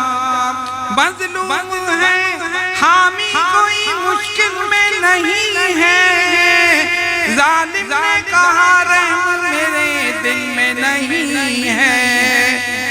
बच्चों ने बड़ी आज़ारी कि हमें छोड़ दे, हम मजलूम हैं, मासूम हैं। उसने कहा नहीं, मैं तुम्हें नहीं छोड़ूंगा। उसने बदबख्त ने उन दोनों के सर तन से जुदा किए, उनके मासूम लाशों को दरिया में फेंका और सर अपने उस थैले में रखकर सीधा इब्ने ज़ियाद के पास पहुंच गया और वहां जाकर कहते हैं इब्ने ज़ियाद देख मैं क्या दौलत लेकर आया हूं। उसने कहा क्या लेकर आया है? मुस्लिम बिन अकील के बच्चों के सर। उसने कहा सर? मैंने तो कहा था जिंदा लेकर आना, सर क्यों लेकर आया? भैया आपने कहा था जिंदा या मुर्दा? कहा नहीं, मैंने कहा था जिंदा लेकर आना। तूने मासूम बच्चों को मारा? कहा इसका भी सर कलम कर, जाकर उसको भी मार। ना खुदाई मिला, ना विसाले सनम, ना इधर के रहे ना उधर के रहे, खुद भी गया जहन्नम में। इधर हजरत मुस्लिम बिन अकील रज़ी अल्लाह ताला अन्हु आपके दो फर्जंद, इन दोनों को तीनों को शहीद कर दिया गया। इमाम आली मकाम इस तमाम वाक़े से बेखबर, अभी तक कोई खबर वहां नहीं पहुंची। आप कूफे जाने के लिए तैयार हुए। जब वहां से रवाना हुए उस वक्त भी अहले मक्का ने यह कहा, अहले कूफा दिरहम और दीनार के बंदे हैं, इनको जरा सी दौलत दिखाई जाएगी कि सब इनके दावे खत्म हो जाएंगे, आप नहीं जाएं। फरमाया नहीं, मुस्लिम का खत आ चुका है, हालात बेहतर है, 18,000 ने बैत कर ली है। अब साहबा ने सोचा किस तरह रोके, लेकिन क्योंकि खत आ चुका था सब खामोश हो गए। जो चीज यकीनी थी उसके असबाब खुद ब खुद पैदा होना शुरू हो गए और इमाम आली मकाम वहां से रवाना हो गए। आपने एक काम ये किया कि आपके एक साथी कैस बिन मुसहर अस-सैदावी, उनको एक खत दिया कि ये अहले कूफा को पहुंचा दो। मेरे जाने से पहले ये खत वहां पहुंचा दो और उस खत में ये लिखा कि अनकरीब मैं कूफे पहुंचने वाला हूं। ये उनका खत लेकर रवाना हुए हजरत कैस मुसहर अस-सैदावी। लेकिन वहां तो हालात बदल चुके थे। इब्ने ज़ियाद ने चारों तरफ अपने कारिंदे, अपने सिपाही दौड़ा दिए थे, नाकाबंदी कर दी थी। कोई खत आए, कोई वफ्द आए, कोई भी आदमी आए, इमाम हुसैन की तरफ से फौरन पकड़ लिया जाए और फौरन हमें इत्तला दी जाए। उसके सिपाहियों ने उनको पकड़ लिया और जब वो खत बरामद हुआ इब्ने ज़ियाद को दिखा दिया। उसने कहा अच्छा, इसका मतलब है हुसैन रवाना हो गए और आने वाले हैं। ठीक है, हम तो उनको बुलाना चाहते हैं, हम तो उनको सजा देना चाहते हैं, इसको कत्ल कर दो, इसका सर तन से जुदा कर। खबरदार, ये खत किसी कूफी को दिखाया। कूफे वाले तो वैसे ही गद्दारी कर चुके थे। खैर बहरहाल उनको भी शहीद कर दिया गया और इमाम हुसैन का ये साथी, उनका जानिसार उन पर निसार हो गया। खत कूफे नहीं पहुंचे। इमाम आली मकाम रवाना हुए और मकाम बत्न ज़ी रूमा से आगे निकले। वहां एक कुआं था, वहां जब आप पहुंचे तो अब्दुल्ला बिन मुती से मुलाकात हुई। उन्होंने कहा कि मैं आपको अरब की हुर्मत का, नबी पाक का और अल्लाह ताला का वास्ता देकर पूछता हूं कहां जा रहे हैं? इमाम ने फरमाया कूफे जा रहे हैं। क्यों जा रहे हैं? वो तो एक मनूस शहर है, आपके वालिद को शहीद किया गया, आपके भाई पर बर्छी से वार किया गया, उन्हें तकलीफ दी गई, ये लोग तो सब ऐसे हैं। खुदा की कसम आप वहां न जाएं, ये सारे गद्दार हैं, बेवफा हैं। इमाम ने फरमाया नहीं, अब खत आ चुका है, मुस्लिम के हाथ पर 18,000 ने बैत कर ली है और हम तो आगे जा रहे हैं। कहा ठीक है, अल्लाह ताला आपकी हिफाजत फरमाए, इस पर रुए जमीन पर आपसे बेहतर कोई नहीं। उन्होंने कोशिश की कि आप रुक जाएं, लेकिन इमाम तो कशा कशा उस तरफ रवाना हो रहे थे और आपकी सवारी आगे ही बढ़ती जा रही थी। अहले बैत का काफिला आपके साथ था, 72 नफूस से फुक्सिया थे। एक मकाम है मकामे सालबा। जब वहां पहुंचे तब इमाम अली मकाम को किसी ने खबर दी कि हजरत मुस्लिम बिन अकील, हानी बिन उर्वा और हजरत मुस्लिम के 2 फर्जंद इन सब को शहीद कर दिया गया। हैरान हुए ये क्या हुआ? अभी तो हमें खत मिला है कि 18,000 ने बैत कर ली, हालात साजगार हैं, हम तशरीफ ले आए और अभी खत मिलता है, इत्तला मिलती है कि उनको शहीद कर दिया गया। कहा सिर्फ शहीद नहीं, उनकी लाशों को कूफे की गलियों में घसीटा जा रहा है, हर तरफ की नाकाबंदी कर दी गई है। इमाम अली मकाम की आंखों से आंसू जारी हो गए। जिसने बताया वो एक मुसाफिर था जो कूफे से आ रहा। कहा ये मंजर मैं खुद देख कर आ रहा, मैंने सुना नहीं है, मैं वहां से होता हुआ आ रहा हूं, मैं एक मुसाफिर हूं, आप इमाम हैं, मैं कहता हूं आप वापस तशरीफ ले जाइए। शायद कहता है इमाम अली मकाम ने ये सुना, जिस दम ये सुना शान मुसाफिर की ज़बानी, आंखों से बहे अश्क जिगर हो गया पानी, फरमाया कि राहत में हमारी खलल आया, मंजिल पे न पहुंचे के पयामे अजल आया। अभी तो हम मंजिल पे भी नहीं पहुंचे, ये हालात कैसे बदल गए?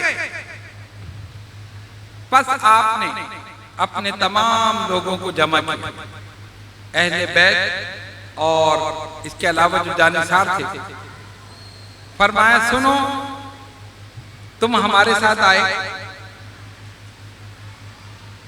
हमारे वफादार हो, जानिसार हो, लेकिन तुमने अब सारे हालात सुन ली। पहले खत आया था कि 18,000 ने बैत कर ली, लेकिन अभी जो मुसाफिर आया है उसने बिल्कुल ताजा हालात बताए। लिहाजा मुझे तो अब रुकना नहीं है, मुझे आगे ही बढ़ना है, लेकिन तुम में से जो भी है मेरी तरफ से सबको इजाजत है जो चाहे चला जाए, कोई मलामत नहीं है। तुम ये नहीं सोचना कि मेरी वजह से तुम अपनी जान को हलाकत में डालो या मुझसे इजाजत लो जाने की, जाहिर है कोई इजाजत नहीं लेगा, हालात बदल चुके हैं। हमें तो जाना है क़ज़ा और क़दर के अहकाम जो नाजिल हो चुके हैं, जो होना है वो होकर रहेगा। लेकिन मेरी तरफ से इजाजत है, अभी रात है, रात की तारीकी है, हो सकता है कि दिन में कोई जाते हुए शर्म महसूस करे कि जाता हुआ नजर आए, वो कहेगा कि इमाम ने मुझे देख लिया।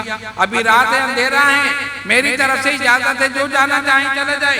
ये कहकर आप इबादत में मसरूफ हो गए। लेकिन हुआ क्या? जब सूरज तुलू हुआ तो इमाम अली मकाम ने देखा एक भी फर्द वहां से नहीं गया, सब के सब वहां मौजूद थे। फरमाया तुम गए नहीं? कहा ऐसे वक्त में नवासे रसूल को छोड़ दें तो कयामत में हुजूर को क्या मुंह दिखाए? सरकार फरमाएंगे मेरे शहजादों को तुमने छोड़ दिया। नहीं, इमाम हम कूफे वाले नहीं हैं जो हम बेवफाई करेंगे, आपका पसीना गिरेगा, खुदा की कसम अपना खून बहा देंगे, अपने खून का एक कतरा आप पर कुर्बान कर देंगे। नारे तकबीर, नारे रिसालत, नारे तहकीक, नारे हैदरी, फैज़ान अशरफिया। हम वापस नहीं जाएंगे, आपके साथ रहेंगे, जीना मरना सब आपके साथ है। आपने उनको दुआएं दी और उसके बाद 2 मुहर्रमुल हराम 61 हिजरी बरोज जुमेरात अपने अहलो अयाल के साथ उस मैदान में खेमा जन हो गए। अब इस सिलसिले में बहुत सारी रिवायतें हैं। एक रिवायत यह है कि हुर बिन यजीद रियाही आपको गिरफ्तार करने के लिए आए। उन्होंने कहा आप रात की तारीकी में निकल जाएं, मैं जाकर कह दूंगा मुझे इमाम नहीं मिले। तो आपने रात को सवारियां तैयार कर ली, सारी रात सफर करते रहे। सुबह हुई तो उसी मकाम पर थे जहां से चले थे। मुसलसल सफर करने के बाद उसी मकाम पर तो एक गुजरने वाले से पूछा कि ये जगह क्या है, जिस मकाम पर हम खड़े हैं ये क्या जगह है? उसने कहा करबला। जो ही लफ्ज़ करबला सुना फरमाया, सच फरमाया था हमारे नाना जान जनाब मोहम्मद रसूलुल्लाह सल्लल्लाहु अलैहि वसल्लम ने कि हुसैन की शहादत गाह करबला है। अगर ये करबला है तब हम यहाँ से वापस नहीं जा सकते, अब तो यहीं रहना है, इसी को बसाना है, अपने खून से इस बाग को सजाना है, अब हम यहाँ से नहीं जा सकते। किसी ने जब वतन पूछा तो यूं हजरत ने फरमाया, मदीने वाले कहलाते थे, अब हैं करबला वाले। मदीने वाले कहलाते थे, अब हैं करबला वाले। मदीने वाले करबला में पहुंच चुके थे, खेमे लग गए। इमाम अली मकाम अपने रुफ़क़ा के साथ, अहले बैत के साथ वहां पर इक़ामत गुज़ी हो गए। इब्ने ज़ियाद की तरफ से अमर बिन साद, ये हुजूर अलैहिस्सलातु वस्सलाम के सहाबी फातिह ईरान हजरत साद बिन अबी वक़ास रज़ियल्लाहु ताला अन्हु, उनका बेटा था। बताओ, सहाबी का बेटा, लेकिन लालच दिल में आ गई। यजीद ने उसको लालच दी, अगर तू हुसैन के मुकाबले में चला जाए और जो कुछ मैं कह रहा हूँ ये सब कुछ कर ले, तो तुझे ओहदा दिया जाएगा, गवर्नर दी जाएगी, इनाम इकराम दिया जाएगा, दौलत दी जाएगी, न जाने क्या क्या चीजें। अब उसके सामने दोनों चीजें थी, जन्नत भी जहन्नुम भी, लेकिन बदबख्त ने दुनिया को तरजीह दी। इब्ने ज़ियाद ने इसको भेजा सबसे पहले। इब्ने साद 3 मुहर्रम 61 हिजरी को 4000 का लश्कर लेकर इमाम के मुकाबले में आया। दुनिया की लालच ने उसको हुकूमत लेने पर, गवर्नरी लेने पर आमादा कर दिया। जब ये आया और करबला पहुंचा तो इसने क्या किया कि एक आदमी था अर्जा बिन कैस, उसको हुक्म दिया कि तुम जाओ और हुसैन से पूछो कि वो क्यों आए हैं, किसने उन्हें बुलाया। उसने कहा नहीं नहीं मैं तो नहीं जाऊंगा। क्यों? का खत लिखने वालों में तो मैं भी था, जिन्होंने खत लिखे थे ना कि आप आ जाएं, तो मैं भी था। अब शर्म के मारे नहीं गया, नहीं मैं तो नहीं जा सकता। इसी तरह एक और से कहा, गरज ये कि सारे वही तो थे जिन्होंने खतूत लिखे थे कि आप आ जाएं, आपके नाम पर हमारी जान कुर्बान है, माल कुर्बान है। फिर उसने इमाम अली मकाम से खुद पूछा, आप क्यों आए?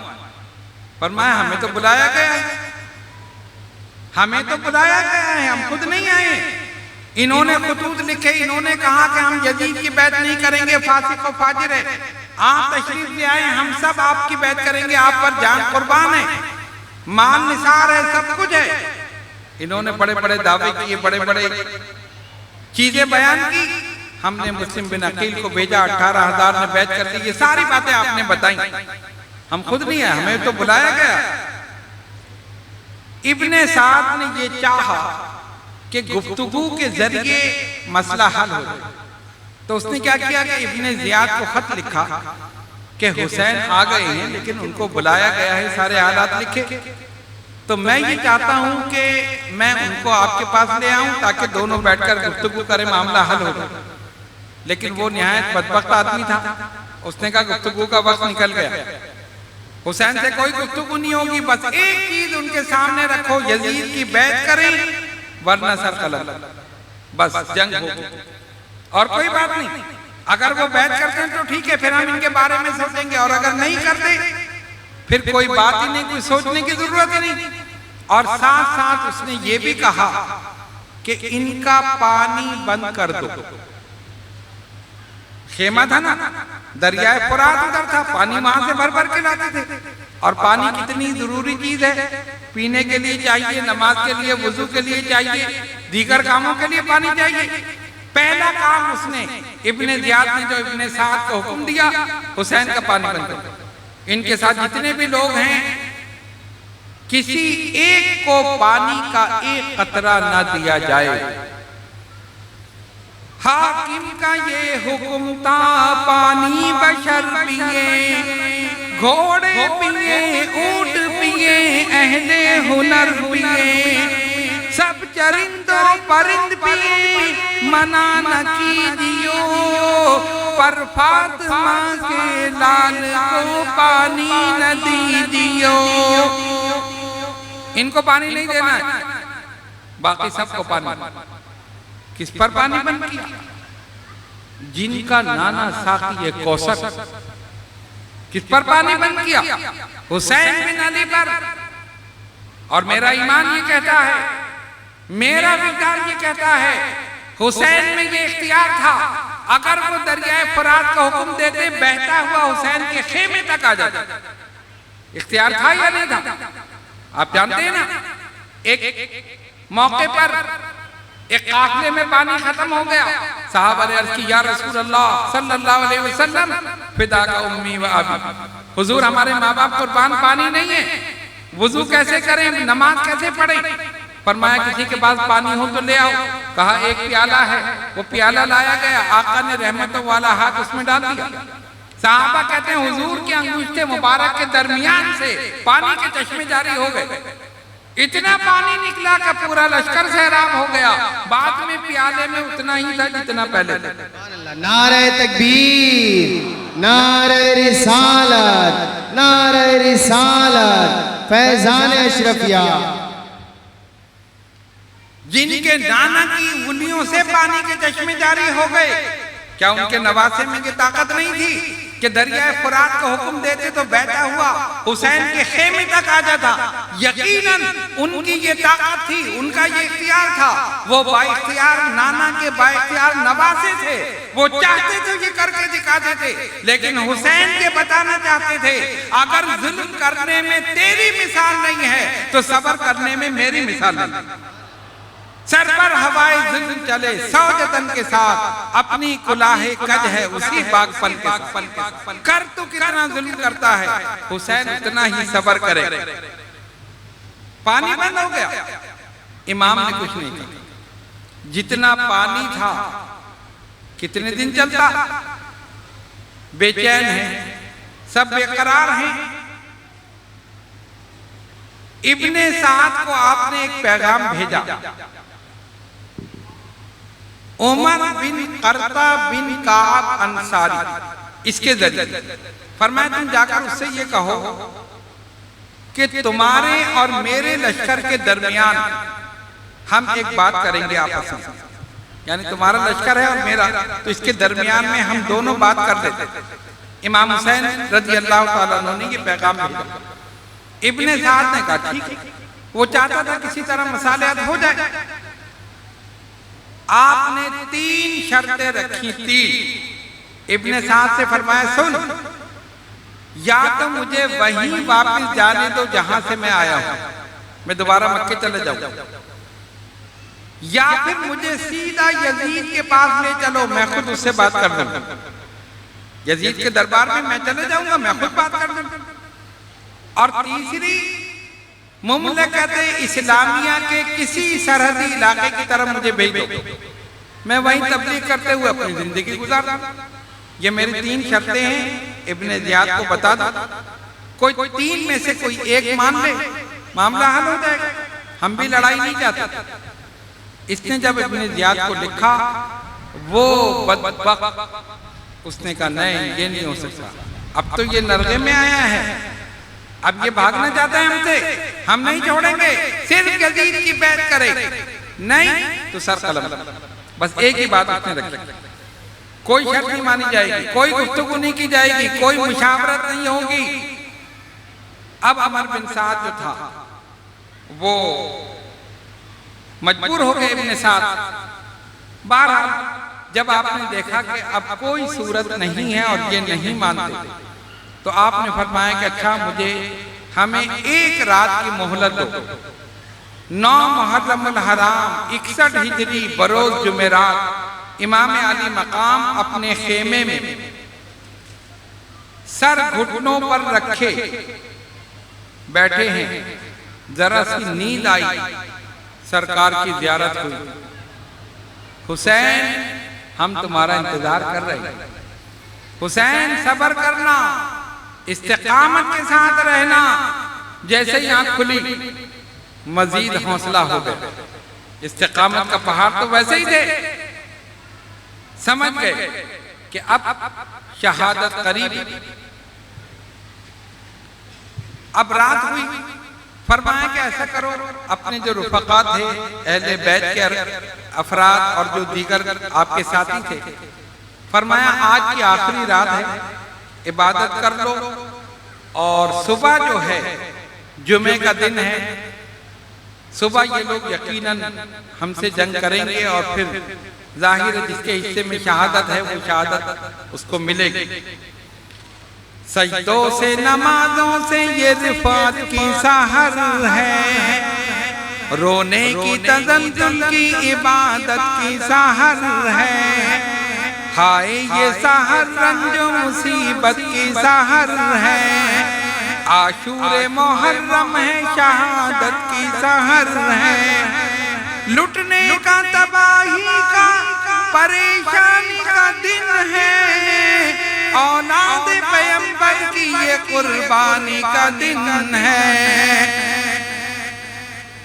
सुबह हो गई, अजीब सुबह थी, सब के सब शहादत के लिए तैयार, भूखे हैं, प्यासे हैं। इमाम ने जो कहा था आखिर वक्त तक उस पे कायम रहे। हुसैन का सर कट सकता है, हुसैन का हाथ फातिह को फाजिल के हाथ में नहीं दिया जा सकता। मैं बैत नहीं करूंगा। फरमाया इसका तकर्रुर ही खुलफाए राशिदीन के तकर्रुर के खिलाफ है। मेरे नजदीक ये पहली शख्सी हुकूमत है, ये फासिक और फाजिर है। अगर मैंने बैत कर ली तो फिर पूरी उम्मत बैत कर ली। जाहिर है वो उस वक्त रुए जमीन पर उनसे ज्यादा अफजल कोई नहीं था। हुजूर अलैहिस्सलातु वस्सलाम का नवासा हुसैन के सिवा रुए जमीन पर कोई नहीं। हर तरह से हर फजीलत उनको हासिल थी, इल्म, तकवा, परहेजगारी, फजीलत नसबी, जन्नती नौजवानों के सरदार, सारी फजीलतें इमाम अली मकाम को हासिल थी। पूरी उम्मत उनके पीछे थी। अगर वो बैत कर लेते तो सब के सब बैत करते। और फिर फासिक और फाजिर के हाथ पे बैत करना ये हमेशा के लिए जायज हो जाता। एक रिवायत में आता है कि आपके जो रुफका थे उन्होंने कहा कि ऐसा करते हैं कि खेमे के चारों तरफ खंदक खोदकर उसमें आग लगा दें ताकि ये लोग हमला करें तो पाक बीवियां भी हमारे साथ हैं, खवातीन भी हैं जो उनके साथ कोई ऐसी गलत हरकत ना कर सके। चुनाचे आग लगा दी गई। एक शख्स था बदबख्त जिसका नाम था इब्ने हौजा। वो आया घोड़ा दौड़ाता हुआ और उसने आकर गुस्ताखी की। कहा हुसैन तुमने माज़अल्लाह जहन्नुम में जाने से पहले ही जहन्नुम अपने लिए तैयार कर लिया, आग लगा दी। आपने सुना, उसी वक्त फरमाया है इलाहुल आलमीन इस बदबख्त को आग में जला दे। जो ही आपकी जबान से निकला उसका घोड़ा एकदम उछला, वो घोड़े से नीचे गिरा लेकिन उसका पैर रकाब में फंस गया और घोड़ा उसे लेकर करबला के मैदान में घूमता रहा। उसका एक हाथ, एक पैर और सर जमीन से टकराते रहे, एक पैर उसमें अटका रहा, यहाँ तक के घोड़े ने उसको जाकर उसी आग में डाल दिया।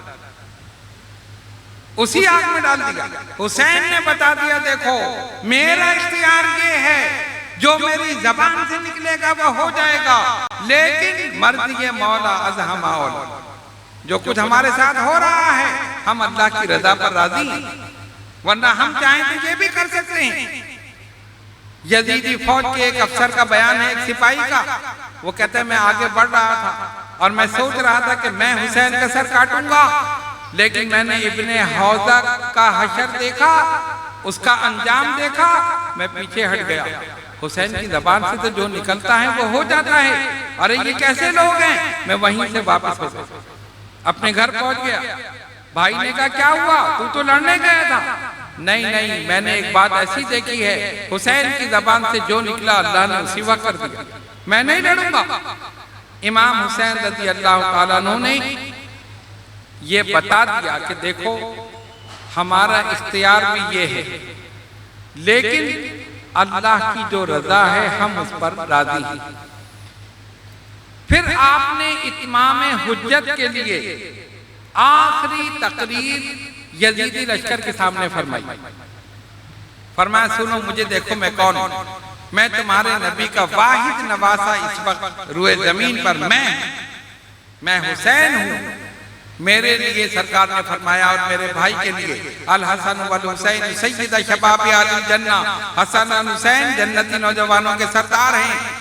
हमें हमारे नाना ने जन्नती नौजवानों का सरदार बनाया है, तुम हमारे साथ ये सलूक कर रहे हो।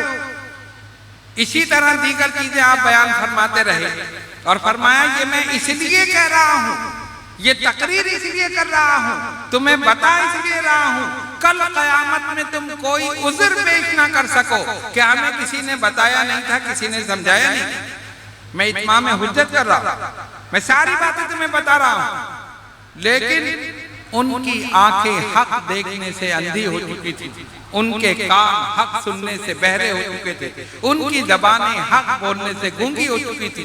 सुम्मुम बुकमुन उम्युन फहुम ला यरजिऊ, इसका मिज़ाज बन चुके थे, देख रहे थे मगर उनको नजर नहीं आता था, सुन रहे थे मगर उनको सुना नहीं जाता था, और हक बोलने से तो गूंगे हो गए। आपने इत्माम हुज्जत जब किया तो उनका एक सिपाही हुर उसके दिल में अल्लाह ने डाल दी और उसके दिल में आपकी बात असर कर गई। वहां से घोड़े को दौड़ाता हुआ इमाम के लश्कर में आ गया। कहा इमाम मैं आपकी तरफ से लड़ूंगा। यजीदी लश्कर ने कहा अरे ये क्या हुआ, ये तो हमारा सिपाही था, ये हम दुश्मनों में चला गया। आपने उसको दुआएं दी, वो आपकी तरफ से आगे बढ़ा, उन सब ने उसको घेरा और घेर कर उसी वक्त उसको खत्म कर दिया और आपका ये जानिसार आप पर अपनी जान कुर्बान करके जन्नतुल फिरदौस में पहुंच गया। जब उसने नारा लगाया, अल्लाह अकबर का नारा लगाकर आपके लश्कर में आया, शायद कहता है ये नारा हुर का था जिस तरह फौजे शाम से निकला कि देखो यूं निकलते हैं जहन्नम से खुदा वाले, के देखो यूं निकलते हैं जहन्नम से खुदा वाले।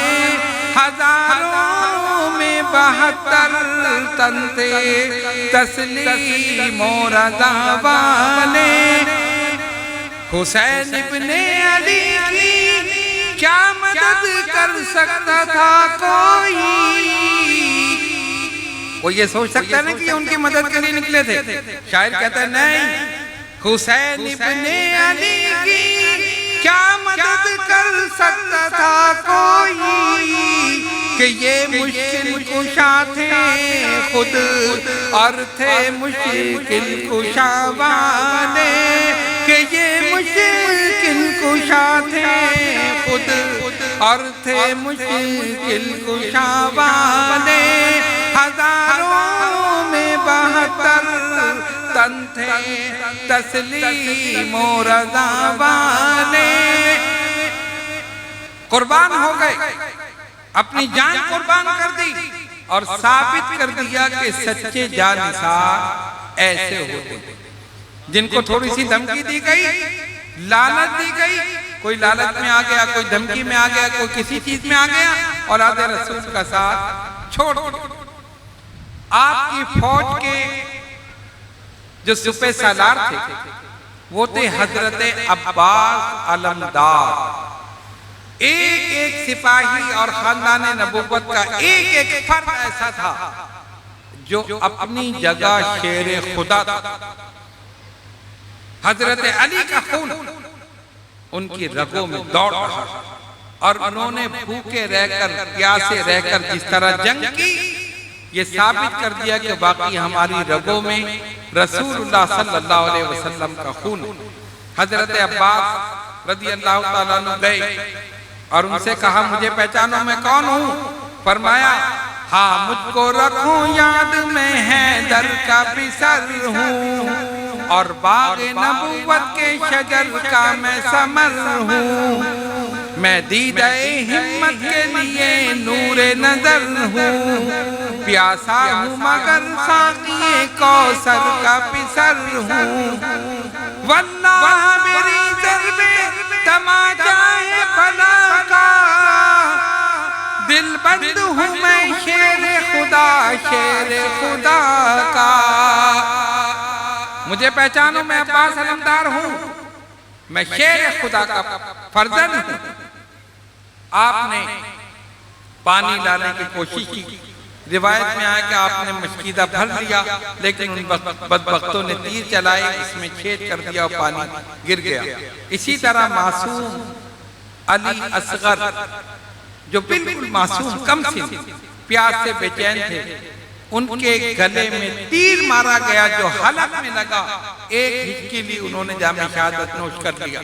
हजरत अली अकबर हम शबी है मुस्तफ़ा, सरकार के बिल्कुल चेहरे मुबारक की तरह उनका मुबारक चेहरा था, उनको शहीद किया गया। और दीगर आपके रुफ़क़ा अहले बैत के खानदान अहले बैत के अफराद और 72 नफूसे कुदसिया एक एक करके सब जामे शहादत नोश कर गए। आखिर में इमाम अली मकाम रज़ी अल्लाह ताला अन्हु आगे बढ़े, तलवार ज़ुल्फ़िकार हजरत अली करमल्लाहु ताला वजहुल करीम की तलवार निकाली। आप उनके सामने गए और आपने फिर इत्माम हुज्जत किया और उसके बाद जंग हुई।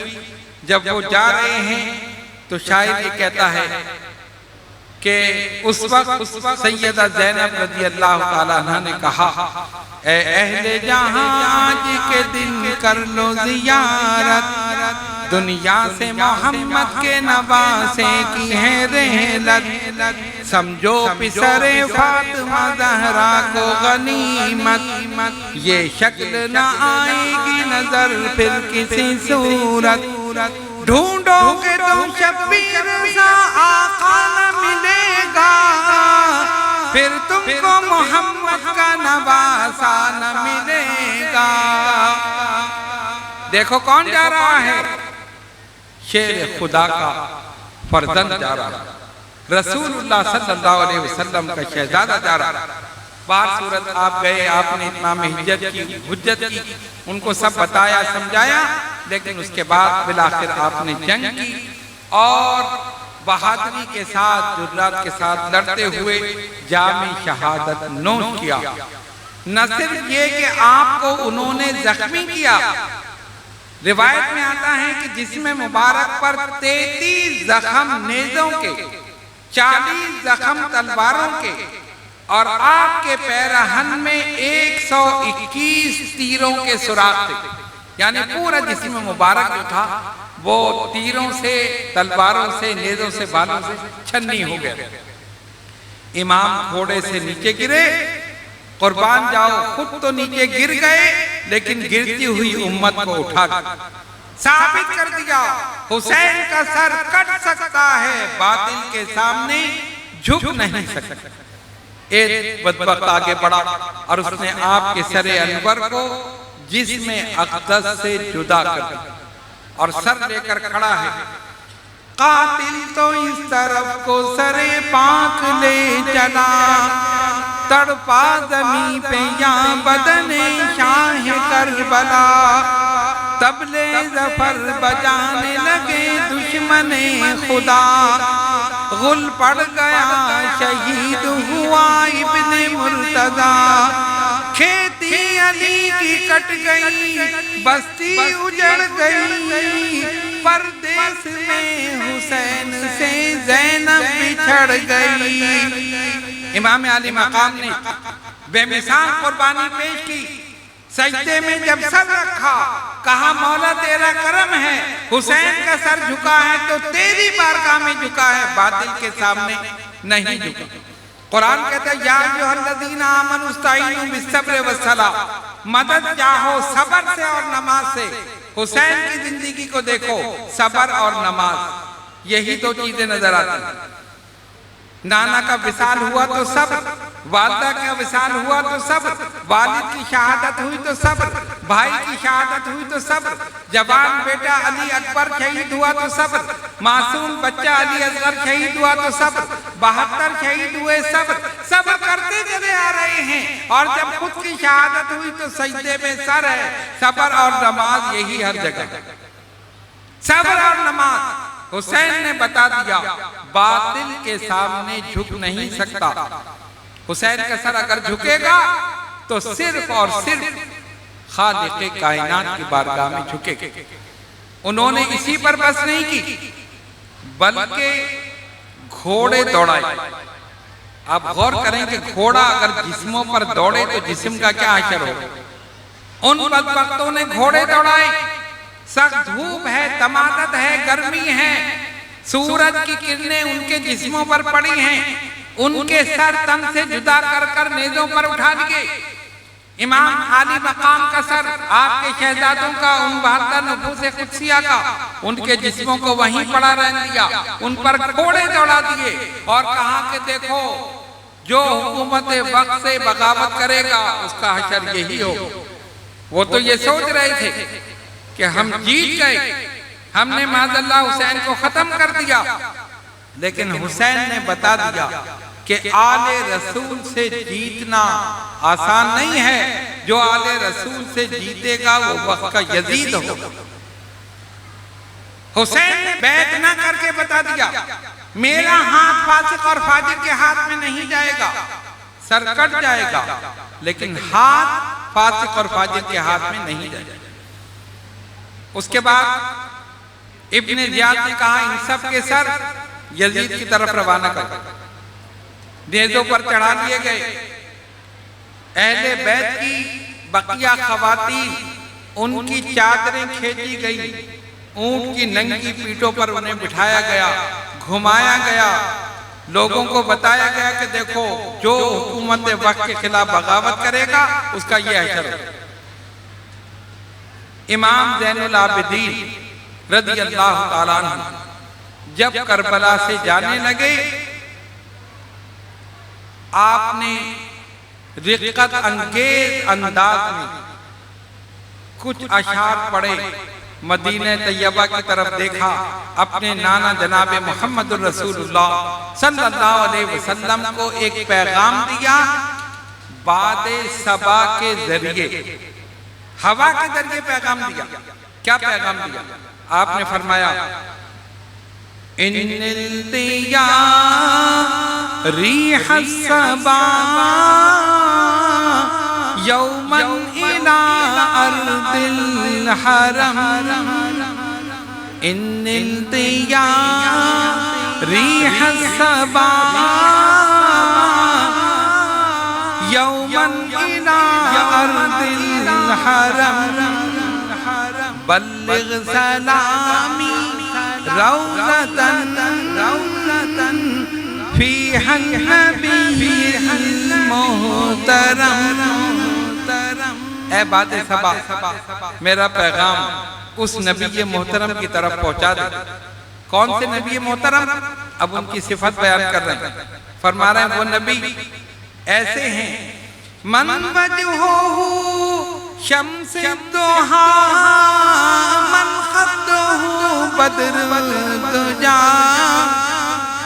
मन वजहुहु शम्सु दुहा मन खद्दुहु बद्रुल दुजा, मन ज़ातुहु नूरुल हुदा मन कफ़्फ़ुहु बहरुल हुमम। वो जिनका चेहरा शम्सुद दुहा है, जिनके रुखसार बदरुल दुजा है, जिनकी जात नूरुल हुदा है और उनकी हथेलियां ऐसा समंदर है जो सखावत का समंदर है, जो बहरा। फिर आखिर में फरमाते हैं, ये कसीदा तो लंबा है, मैं सिर्फ ये 3 शेर पेश कर रहा हूं।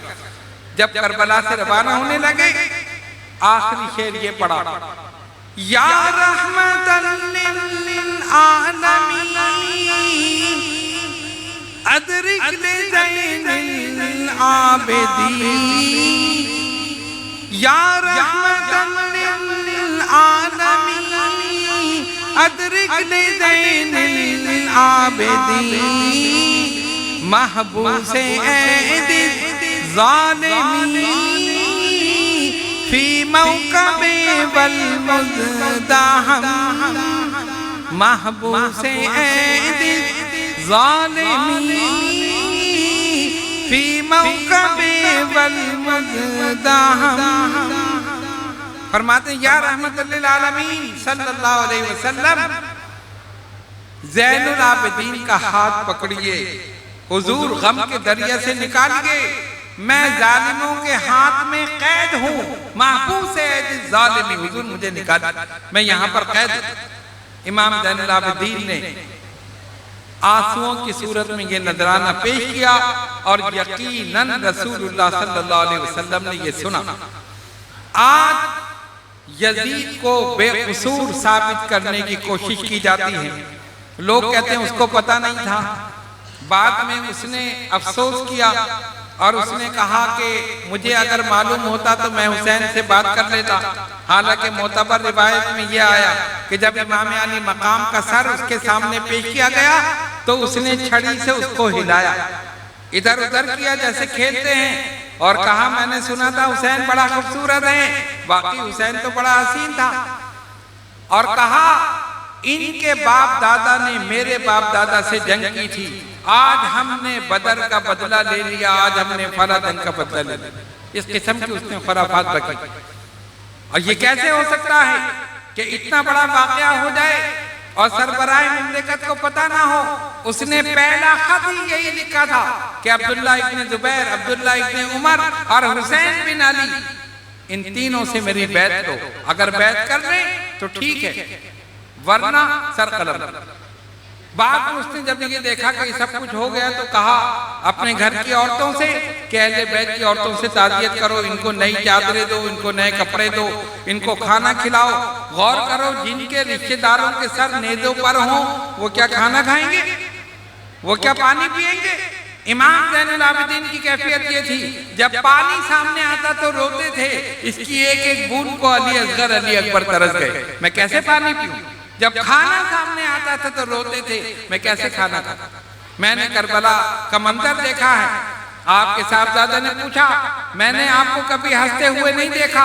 कहा इन आंखों ने मैदान करबला का मंजर देखा है, बेटा अगर तुम देख लेते तुम भी हंसना भूल जाते।